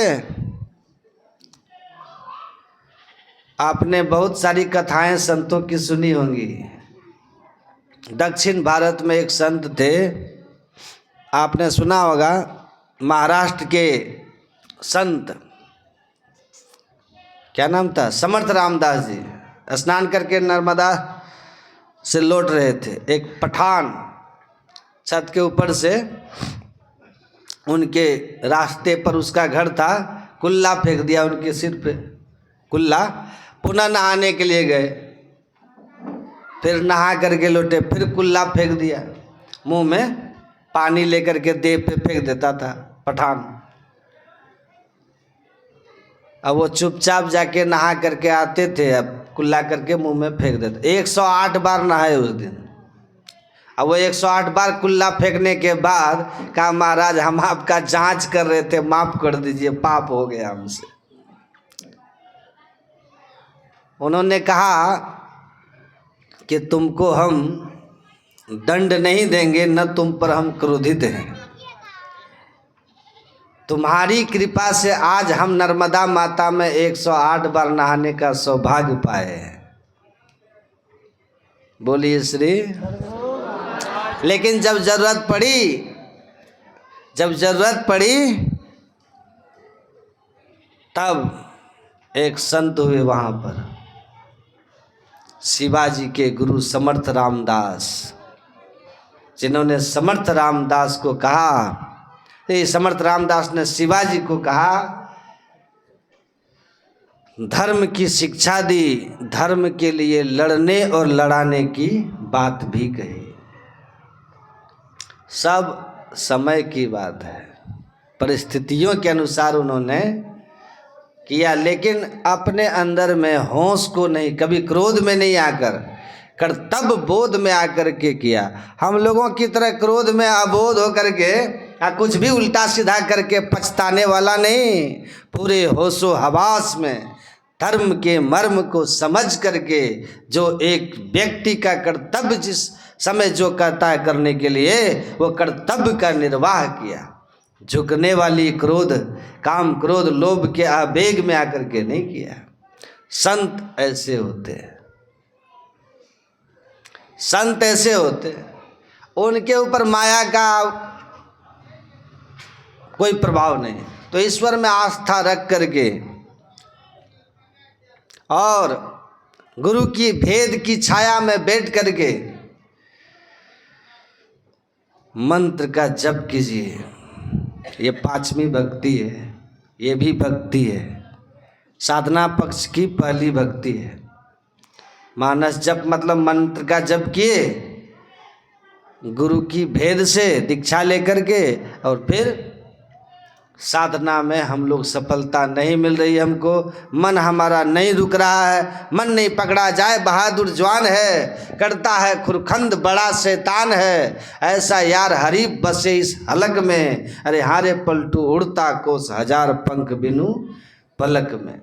या मन जालिम जोर रे बरजे नहीं माने, जो या मन को पकड़ा चाहे भागत साकल तोड़ रे, सुर नर मुनि सब पची पची हारे, हाथ ना आवे चोर रे, लेकिन जो हंसा सतगुरु के होई, राखत ममता चोर रे। ये मन आपको पटकता रहेगा, हराते रहेगा, परेशान करते रहेगा, इसको पकड़ के लाइए, भाग जाए, पकड़ के लाइए, भाग जाएगा, पकड़ के लाइए। उकताना नहीं है, निराश नहीं होना है, हताश मत होना है, ये आशा से मत डोल रे, दृढ़ निश्चय करके गुरु पर भरोसा करके और साधना में लगना है। मानस ध्यान में पहले सर्वांग का ध्यान करना है और तब मन को वहाँ से हटा करके धीरे धीरे समेट करके इष्ट के मुखार बिंद में लगाना है। ये उनकी दूसरी साधना है, समझ रहे हैं बात। तीसरी साधना, पहला सत्संग है, दूसरा हुआ मानस जप, मानस ध्यान, और फिर मानस ध्यान और ध्यान। देखिए 2 चीज़ हैं। देखे हुए रूप को ठीक से समझिएगा इसको, जिस रूप को आपने देखा है इस आँख से, उस रूप को आँख बंद करके मन की आँख से देखना, ये क्या कहलाता है? मानस ध्यान कहलाता है। आपको हम देखे, आँख बंद किए, आप हमको दिख रहे हैं, आँख बंद करने के बाद भी, ये मानस ध्यान हुआ।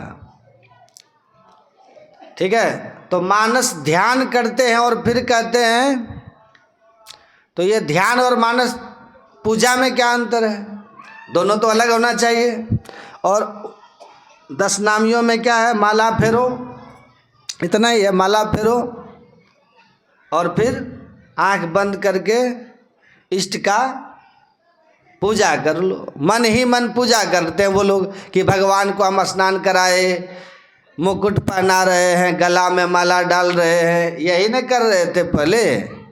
रामानंद स्वामी कबीर साहब के गुरु भगवान राम सीता लक्ष्मण की मूर्तियों का स्नान कराकर अब बैठ करके उनका पूजा, मानस पूजा कर रहे थे रामानंद स्वामी। तो कबीर साहब ओट में रह करके बात करते थे कबीर साहब से, क्योंकि कबीर जैसे दुल्हा थे, जुलाहा दलित थे, रामानंद स्वामी ब्राह्मण थे, वो किसी दलित का मुंह नहीं देखते थे, शूद्र का मुंह नहीं देखते थे। इसलिए आधी रात में ही वो अंधेरे में ही गंगा नहाने जाते थे। तो गंगा घाट पर कबीर साहब सोए हुए थे, जानबूझ करके जहाँ से उतरते उनको पैर लगा कबीर साहब को।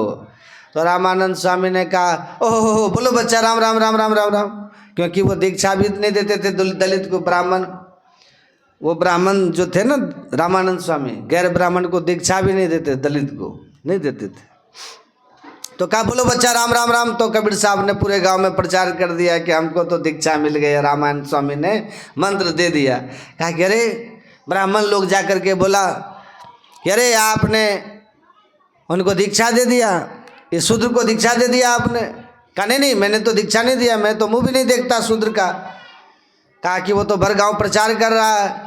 कहा बुलाओ कहाँ? पर्दे की ओट से पूछा उन्होंने कि क्या जी कबीर, तुमको हमने कब दीक्षा दिया? कहा सुबह अंधेरे में घाट पर आपने मुझे कहा बोलो बच्चा राम राम।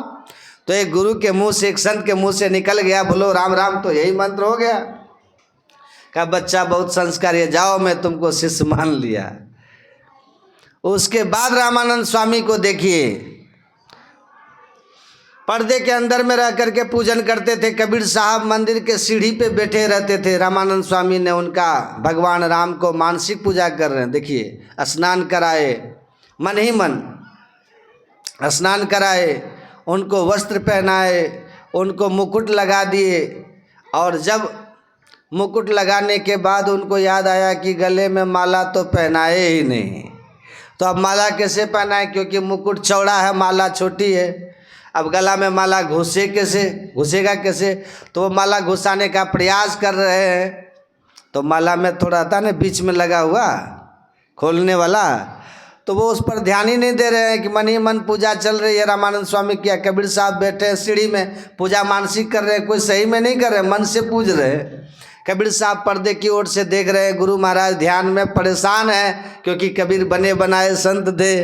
वो तो संसार को दीक्षा लेकर के केवल गुरु की महिमा को प्रतिष्ठित किए और रामानंद जैसे कट्टर पंथियों को एहसास कराया कि ज्ञान का अधिकारी सभी है, इसमें जाति धर्म वर्ण की कोई मतलब नहीं है।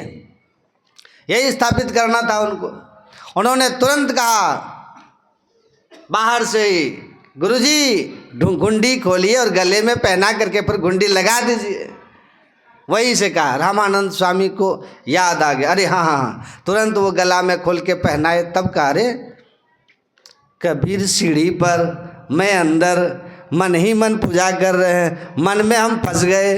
वहाँ से बता दिया पर्दा, जिसको सेवक जो था का पर्दा हटाओ।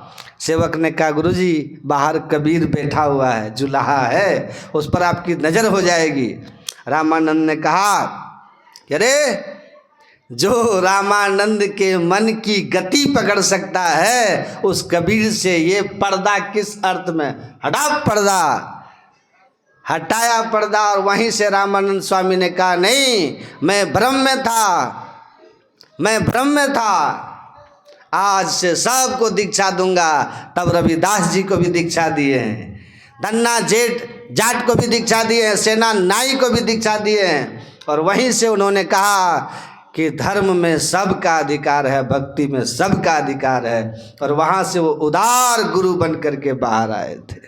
तो कबीर साहब मानसी पूजा, उसी को मानस सुधरा हुआ रूप है मानस ध्यान। तो पूजा में कभी नहाते हैं, कभी पैर धुलाते हैं, इससे भी मन इष्ट में लगता है, लेकिन उससे ज़्यादा मन सिमटता है देखे हुए रूप को श्रद्धा और प्रेम से दर्शन करना, भीतर की आँख से, भीतर की आँख से, उससे ज़्यादा लाभकारी होता है। इससे चित्त की शुद्धि शीघ्र होती है। और ध्यान क्या है? ध्यान फिर अलग चीज़ है। मानस ध्यान से ध्यान अलग है, मानस पूजा से ध्यान अलग है। ये ध्यान क्या है? तेजो बिंदु परम ध्यानम विस्वात हृदय संस्थितम। अपने हृदय स्थित तेजस बिंदु का जो ध्यान है परम ध्यान है। अब वही ध्यान अंतः प्रकाश होता है जब गुरु की कृपा होती है। गुरु की कृपा कब होती है? गुरु कोई बेईमान तो नहीं है, वो तो परम उदार परम न्यायी है कि किसी पर कृपा कर दे किसी पर ना करे। वो भेद दृष्टि वाले तो होते ही नहीं, तो किस पर कृपा होती है? गुरु की। जो शिष्य योग्य हो जाता है पात्र पर। गुरु महाराज ने कहा जैसे वर्षा का जल सब जगह होता है लेकिन ठहरता गड्ढे में है, उसी तरह से गुरु की कृपा तो सबके लिए है। उस कृपा को पकड़ के अपना कल्याण बनाने का जो पात्र बनेगा, जिसके अंदर श्रद्धा जितनी गहरी होगी, जो गुरु की बताई सदयुक्ति से साधना में जितना मन लगाएगा, जो जितना गुरु आदेशानुकूल सदाचारी बन करके रहेगा, जो जितना ही अधिक सुचाचार और सदाचार का पालन करेगा, हम लोग चूकते कहाँ हैं? हम लोग वो गुरु की कृपा पाएगा और पाने वाला है कब? दोनों दृष्टिधारों को दिव्य दृष्टि से, दिव्य दृष्टि को प्राप्त कर लेंगे जब बिंदु ध्यान में सफलता प्राप्त कर लेंगे। तो गुरु की कृपा, बिना गुरु कृपा पाए नहीं जीवन उधारा है, गुरु कृपा ही केवलम। तो गुरु की कृपा रूपी कृपा में रह करके हम लोग को साधना करनी है। लेकिन वो रास्ता, जिस रास्ते में घुस करके आप इस माया के आवरण को हटाएंगे, घूंघट के पट को हटाएंगे, तन में पिल पाँचों तन पारा जा पाओ प्रभु सार, पांचों शरीरों को पार कीजिएगा। वो रास्ता बड़ा सूक्ष्म है। कितना सूक्ष्म है? कहा छुरस्य धारा निशिता, छुरे की धार की तरह एकदम तीक्ष्ण और सूक्ष्म रास्ता है वो। गुरु नानक देव ने कहा खन्नी हो तीखी बाल हो नीकी, छुरे से भी तेज नोक, और अब बाल की भी नोक से ज़्यादा सूक्ष्म है। गुरु महाराज जी कहते हैं बाल नोक से में ही दर, में ही हो पत पावे। ये बाल का जो नोक है ना, उससे भी ज़्यादा में ही महीन सूक्ष्म वह रास्ता है जो आपके अंदर में ईश्वर के द्वारा बनाया हुआ है, जिस राह पे चल के परमात्मा तक पहुंचा जाता है, माया के आवरण से मुक्त हुआ जाता है। लेकिन जब राज कहते हैं नचिकेता को कि हमने सुना है नचिकेता, पर ये रास्ता है कहाँ, उसमें प्रवेश कैसे किया जाता है, ये हम खुद भी नहीं जानते। ये जानना अगर चाहते हो तो किसी संत सदगुरु के शरण में जाओ। वे इस राह पर चल करके पहुँच गए हैं। बिन दया संतन की में ही जानना इस राह को, हुआ नहीं होता नहीं वह होनारा है नहीं। जब तक इस संत सदगुरु के पास आप नहीं जाएंगे, वो इस रास्ते को नहीं बता सकता। जमराज ने कहा हम नहीं जानते, सुने हैं कि सूक्ष्म रास्ता है, मनुष्य के शरीर में ही है, बताते सदगुरु हैं वो सूक्ष्म राह कहाँ है। इसलिए जाओ। अगर तुम समझते हो कि आँख कान नाक जीभ त्वचा ये इंद्रियों के द्वारा तुम परमात्मा को परख लोगे, तो ऐसा नहीं हो सकता है, क्योंकि इंद्रियां बहिर्मुख हैं। आँख से जो देखते हो वो रूप है, वो नाशवान जगत है। आँखों से जो देखिए सो तो आलम फना है रे। इस आँख से जो देखते हो वो नाशवान चीज़ है। जो भी बताइए क्या रहने वाला है, जो आँख देख रही है, सब एक दिन चले जाएंगे। जियरा जाएंगे हम जानी, राज करनते राजा जय हैं, रूप करनते रानी, चांदो जय हैं सूरजो जय हैं, जय हैं हवा और पानी, जियरा जाएंगे हम जाने। कहते एक दिन ये सब चले जाएंगे, सबका नाश हो जाएगा। कान से जो सुनते हो सो तो जैसे कहानी है रे, इस बोलते को जो उलटी देखे सोई आरिफ सोई ज्ञानी है रे। यारी कहे हम तहकीक बूझ देखा, अब बाकी सब नादानी है रे। कहते हैं बाहर जो भी देख रहे हो, सुन रहे हो, छू रहे हो, सब माया है, सब माया में दर्शन पर्सन, ये सब माया है, सब बदलने वाले हैं, नाश होने वाले हैं। एक बोलते को जो उलटी देखे, बोल कौन रहा है? बोलता ब्रह्म है राम प्यारा, बोलने वाला परमात्मा का अंश है, राम का प्यारा है। वो परमात्मा का अंश जीवात्मा जो है, उस चेतनात्मा की जब तक पहचान नहीं करोगे, संत महापुरुष धर्म ग्रंथ कहते हैं, तब तक अपने आप की पहचान नहीं हो सकती। इसलिए आत्मानम विद्धि, अपनी पहचान करो, अपने को माया से मुक्त कर लो, परमात्मा में मिल जाओगे, परमात्मा को पालोगे, जीवन धन धन हो जाएगा। रास्ता सूक्ष्म है, गुरु बताते हैं। इसीलिए कबीर साहब कहते हैं, बिना सदगुरु न रहत भुलाना, आ खोजत फिरत बाट नहीं जाना। बिना सदगुरु के भुलाए रहते हम लोग, कहीं से कहीं भटकते रहते, यहाँ वहाँ जहाँ तहाँ। लेकिन कोई ध्यावे द्वारका, कोई जगन्नाथ, साधु संग हरि भजन बिना कछु न आवे हाथ, कुछ नहीं मिलता है। तो जो मिलेगा वह संतों की कृपा से अंतर साधन करके मिलेगा, अंतर की दृष्टि खोल के मिलेगा, उस सूक्ष्म मार्ग में प्रवेश करके मिलेगा। कोई ध्यावत है मथुरा नगरी, कोई जाए बनारस बास करे, जब व्यापक तत्व पहचान लिया तब ब्रह्म का भंडा फोड़ दिया। उसको पहचान लिया जो सब जगह है, ब्रह्म का भंडा फोड़ दिया। ऐसी गुरुदेव करी कृपा, मेरे मोह का बंधन तोड़ दिया। मोह मतलब अज्ञानता, अज्ञानता का बंधन था ना, कि काशी मथुरा प्रयाग वृंदावन में मिलेंगे। मीराबाई को जब बैराग हुआ, घर छोड़ी, तो कहाँ कहाँ नहीं भक्ति की, भटकी, लेकिन जब संत रविदास जी काशी में मिले और उसको यही ध्यान बताया, सेज सुखमना मीरा सोए, सुषुम्ना ध्यान, बिंदु ध्यान, दृष्टि योग, शिव नेत्र का ध्यान, उस ध्यान में जब उसको सफलता मिल गई तो मीराबाई यही बात कहती है, जिनके पिया परदेश बसत है, लिखी लिखी भेजे पाती। पहले चिट्ठी चलती थी ना, तो कहते जिनके पिया परदेश में, वो चिट्ठी भेजती है, अपना हालचाल सुनाती है। मेरे पिया मेरे हिये बसत हैं, बात करूं दिन राती, मेरे पति तो मेरे हृदय में बसते हैं, उनसे दिन रात बात होती है। न पल बिछड़े पिया हमसे, न हम बिछड़े पियारे से, उसी से नेह लागी है, हमन को बेकरारी क्या। वो अब हमसे एक पल बिछुड़ते ही नहीं, क्योंकि हमने उनको अपने में प्रीतम पावे, तपन यह जिए की बुझावे। अपने में पिया को पा लिया, जो तड़प थी जिंदगी की वो खत्म हो गई, नहीं हरवा हमका नहीं भावे। कबीर साहब कहते, नहीं हरवा हमका नहीं भावे, साईं की नगरी परम अति सुंदर, जहाँ कोई जाए न आवे। पानी पवन तह चांद न सूरज को संदेश पहुँचावे, आगे चलो पंथ नहीं सूझे पीछे दोष लगावे, कही विधि ससुरा जाऊं मोरी सजनी, बिरहा जोर जगावे। बिन सतगुरु कोई नहीं आपन, जो यह भेद बतावे। जब तक सदगुरु नहीं मिलेंगे तब तक आप और आपके पिया परमात्मा एक ही शरीर में हो, तू और तेरे पी भी घटी अंतरे।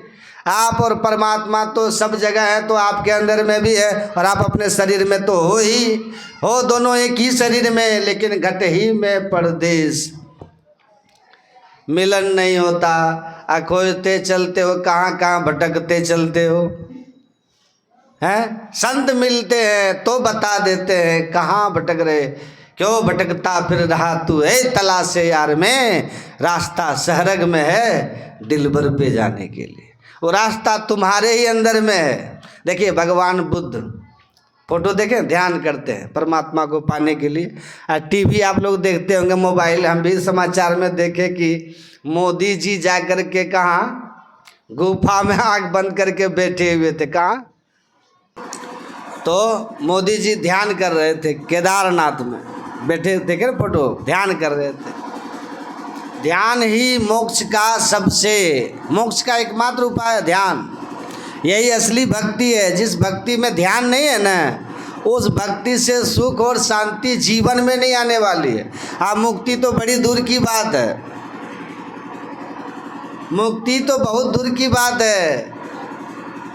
शांति भी जीवन में आपको नहीं मिलेगी बिना ध्यान के, कितना भी उपाय कर लीजिए। मास फागुन मस्त हो के किए बहुत बनाव हो, ऊँचे महलन जड़ित मनिगन सुख तबहु नहीं पाओ। कुल भलरु रूप भलरु त्रिया बल पायो सही, अशांति तबहु ना मिले बिनु ध्यान के सपनों को। स्वप्न में भी संभव नहीं है, जिसको ध्यान जो नहीं करते उनको परमात्मा की प्राप्ति हो जाए, सुख शांति जीवन में मिल जाए। इसीलिए ध्यान ईश्वर भक्ति का मूल साधन है। इससे इतर भक्ति जो है वो आसार भक्ति है, आपको थोड़ा पुण्य दिला के स्वर्ग दिला सकती है, लेकिन आपका जीवन शाश्वत सुख शांति जीते जी प्राप्त कर ले, ये तो केवल ध्यान से ही संभव है। इसीलिए ध्यान करना चाहिए, यही भक्ति का मेन स्रोत है, ध्यान। तो मीराबाई को भी मिले रविदास जैसे संत तो बता दिया कि भाई आप बैठिए, बाहर मत भटकिए, सीधे सुखमन बिंदु को गहवाया। बाबा देवी ने सूक्ष्म मार्ग का पता बताया, कैसे तुम्हारे शरीर में सूक्ष्म मार्ग है, सदगुरु मिलते हैं तो बताते हैं। सदगुरु मिलिया संशय छूटे, घर में होए प्रकाशी, लोभ और मोह सब ही छूटे, गावे मीरा दासी। सदगुरु मिले या संशय छूटे। सदगुरु मिलते हैं तो यही भटकन छुड़ाते हैं। काशी प्रयाग की बात नहीं करके कहते हैं कि अपने अंदर में खोजो, निज तन में खोज सज्जन, बाहर न खोजना, काहे रे बन खोजन जाई, सर्वनिवासी सदा लेपा तो ही संग समाई। अपने में खोजने का तरीका युक्ति बताते हैं, साधना बताते हैं।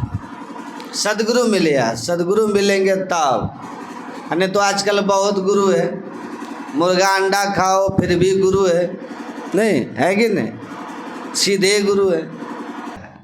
तो गुरु नाम है ज्ञान का। गुरु मतलब आजकल ऐसे ही गुरु है जो है ना, वो वही गुरु है, खाओ पियो और जगाओ। असली गुरु कौन है? कबीर साहब कहते हैं, इस तन में मन कहाँ बसत है, निकस जाए कई ठौर, गुरु गम हो तो परख ले, नातर कर गुरु। और अगर वो गुरु जो ये बता सके कि शरीर में जीव कहाँ रहता है, तब वो गुरु करो, और नहीं तो गुरु को छोड़ो, नातर कर गुरु और कोई और गुरु धारण कर लो, और नहीं तो कल्याण नहीं होगा। आनर गुरु बता चेला मांगे केला दिए ढेला, दोनों नरक में ठेलम ठेला। तो गुरु गुरु होना चाहिए ना, यही भेद बता दे। ज्ञान से दुर्लभ कोई चीज नहीं है। सब सुख का आधार क्या है? ज्ञान। जिनके पास भौतिक विद्या का ज्ञान जितना बड़ा है, वो संसार के सुख सुविधा उतना ही ज़्यादा अपने जीवन में बटोर पाते हैं। जिनके जीवन में अध्यात्म का ज्ञान जितना अधिक है, वो अपने अंदर के आत्मिक रस का उतना ही उपभोग करके मस्त हो जाते है ना। ईश्वर भक्ति करते हुए इन सुखों से आपका जीवन ज़्यादा सुखमय होगा, सब साधनों से। और ईश्वर भक्ति के बिना ये सब साधन अगर आपके जीवन में आए तो भी जीरो ही रहेंगे। भीतर से आप कभी भी सुख शांति को, आनंद को अनुभव नहीं कर पाएंगे। कोई न कोई तन दुखी, कोई धन दुखी, कोई चित्त उदास, एक एक दुख सभी को सुखी राम का दास। तो सुख अगर चाहिए तो परमात्मा की भक्ति कीजिए। भगत हे नर सब सुख कैसा, लवन बिना बहु व्यंजन जैसा। इसलिए इस ज्ञान को एकदम ठीक ठीक पकड़ के रखिए, इसका अभ्यास करते रहिए। थोड़ा थोड़ा अभ्यास भी आपको महाभय में जाने से बचाएगा। जीवन कैसा है ये आप समझ लीजिए। जीवन के नश्वरता क्या है और क्या दुख होता है। तो जीवन कल पर कुछ मत छोड़िए, सुबह से शीघ्रम, शुभ काम को शीघ्र कर लीजिए, है ना। नहीं तो बस माया जोड़ी जोड़ी नर राखत जतन करी, कहत ही एक दिन मेरे काम आई हैं। तो ही तो मरत कछु बेरियो न लागे सट, देखत ही देखत बबूला से बिलई है। धन तो धन ही रहे कौड़ी नहीं संग गहे, रीते हाथ आए जैसे रीते हाथ जई है। करी ले सुकृति यह बेरिया न फिर आवे, सुंदर कहत नर फिर पछतई हैं। थोड़ा थोड़ा भी इसका अभ्यास महाभय में जाने से आपको बचाएगा, नीच जोनी में जाने से आपको बचाएगा। इसलिए सतम विहाय भोक्तव्यम, सहस्रम स्नान माचरेत, और लक्षम विहाय दातव्यम कोटिंग तत्वा हरिम स्मरेत। का 100 काम छोड़कर समय पर भोजन कीजिए। शरीर माध्यम खलु धर्म साधनम, शरीर स्वस्थ रहेगा तभी न कुछ होगा। बीमार शरीर से कुछ होता है? तो 100 काम छोड़ दो लेकिन भोजन पहले करो। धन कमा रहे हो और शरीर नष्ट हो जाए, अब पता चला कि धन कमाने में शरीर का ध्यान नहीं रखे, अब बाद में कमाया हुआ धन से अब किडनी ट्रांसप्लांट करा रहे हैं, फिर वही धन कहाँ लगाए? शरीर में लगा रहे हैं। तो उससे बेहतर था ना कि शरीर का ध्यान करते हुए बिना गंजन कराए शरीर का धन थोड़ा कम ही कमा लो, बाद में शरीर का गंजन भी करोड़ों खर्च करने से बेहतर है ना। तो संत लोग कहते हैं 100 काम छोड़ करके समय से भोजन करना, स्वास्थ्य पर ध्यान देना, ठीक है। दूसरी बात 1000 काम छोड़ करके स्नान करना, मतलब भोजन से ज़्यादा महत्व है स्नान का, तो स्नान भी करना है। 1,00,000 काम छोड़ देना लेकिन लक्षम विहाय दातव्यम, 1,00,000 काम छोड़ना पड़े छोड़ देना, लेकिन अगर तुमको भगवान ने धन दिया है तो उसमें से कुछ न कुछ अपनी हैसियत के अनुसार, 1 रुपया लायक हो तो 1 रुपया सही, 1 करोड़ लायक हो तो 1 करोड़, लेकिन जरूर, है ना। आप जानते हैं कि कोई ज़रूरतमंद है किसी धर्म के काम के लिए, या ज़रूरत है उसको, गरीब है, तो उसको दान कर देना 1,00,000 काम छोड़कर, समझ रहे हैं, काम आएगा परलोक में। तीसरी बात 1 करोड़ काम छूट जाए छोड़ देना, लेकिन कोटिम त्यक्त्वा हरिम स्मरेत, लेकिन 1 करोड़ काम छोड़ करके समय पे बैठ करके ध्यान कर लेना, ध्यान करना, क्योंकि ध्यान का संस्कार जो है पुण्य भी देगा, स्वर्ग भी देगा, और पुनर्जन्म अगर हुआ तो मनुष्य शरीर ही होगा, और नहीं तो अंत में मोक्ष फलित हो जाएगा। तो इसलिए ध्यान, सत्संग, सत्कर्म ये जीवन के मूल आधार हैं, इसको पकड़ के रखिएगा। कितना सुंदर हमारे हरे राम जी, इन्होंने मुझे फ़ोन किया, पितुंजी आश्रम में आए थे सत्संग करने, वहीं इन्होंने मेरा समय लिया, कहा कि बाबा समय चाहिए आपका। तो बहुत प्रयास के बाद इनको समय हमने दिया, और कितना अच्छा व्यवस्था इन्होंने यहाँ किया अपने ससुराल में, बहुत अच्छा। देखिए कितना भाव इनका शुद्ध है, बहुत अच्छे हैं भीतर से। और देखिए संतमत का प्रचार करने, बाबा हमको कोई शौक नहीं, बस संतमत का प्रचार हो। कितने लोग देखिए सत्संग में आ गए, बहुत अच्छा लगा सत्संग में, सबको सत्संग में जोड़ने के लिए इन्होंने प्रयास किया, सत्संग कराए, लोगों को लाभ हुआ, इनको भी लाभ हुआ, है ना। तो धन तो बहुत बड़े बड़े लोगों के पास होता है, लेकिन धर्म में सबका मन नहीं लगता है। ये जब इनकी कृपा होती है ना, तभी धर्म में मन लगता है। तो इतना व्यस्त जीवन के बाद भी ये देखिए अपना समय निकालते हैं, और सत्संग में बैठे, सत्संग कराए, सत्संग के लिए लोगों को अवसर प्रदान किए, उपलब्ध कराए। बहुत पुण्य का काम है। यही तो असली जीवन है। अब बाकी जितना जमा करते जाइए वो तो सब छोड़ जाइएगा, और यही जो है ना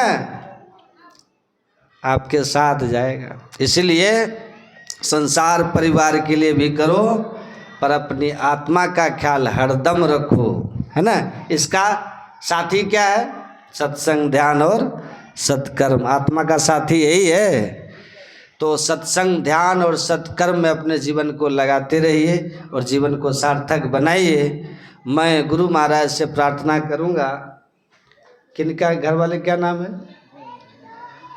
आदरणीय जनार्दन बाबू, उनके पूरे परिवार और हरे राम जी, सबके लिए, सबका जीवन भक्तिमय सुखमय हो। इनके पूरे परिवार के सभी लोगों के ऊपर गुरु महाराज की कृपा बनी रहे, सबका जीवन सुखमय हो। आप सब लोग जो यहाँ सत्संग में समय दिए, सत्संग आप लोगों ने सुना, आप सभी लोगों के लिए भी गुरु महाराज से प्रार्थना, सबका शुभ हो, मंगल हो, कल्याण हो।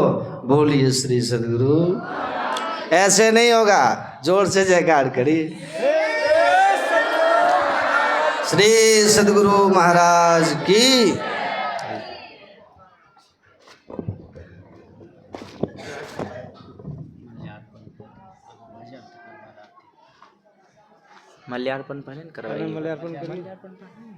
माल्यार्पण कर रहे हैं। बोलिए प्रेम से श्री सद्गुरु महाराज की जय। श्री सद्गुरु महाराज की जय। अब मैं मुकेश कुमार से निवेदन करूंगा कि गुरुदेव के पास माल्यार्पण रख करके पूज्यपाद स्वामी संदीपानंद बाबा को माल्यार्पण करें। श्री सद्गुरु महाराज की जय। श्री सद्गुरु महाराज की जय।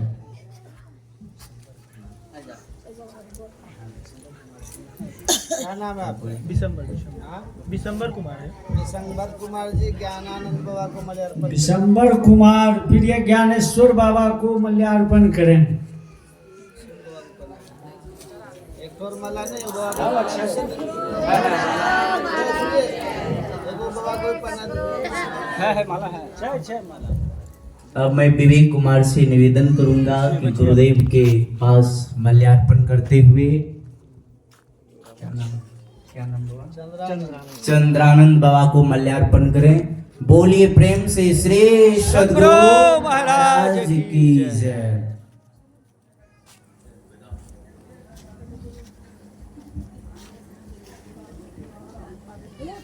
श्री सद्गुरु महाराज की जय। आरती संग सतगुरु के जय। अंतर जोत होत लख ले जय। पांच तत्व तनया निज राय। दीपक चास प्रकाश करे जय। गगन थाल रवि शशि फल फूला। मोलक पोर कलश धर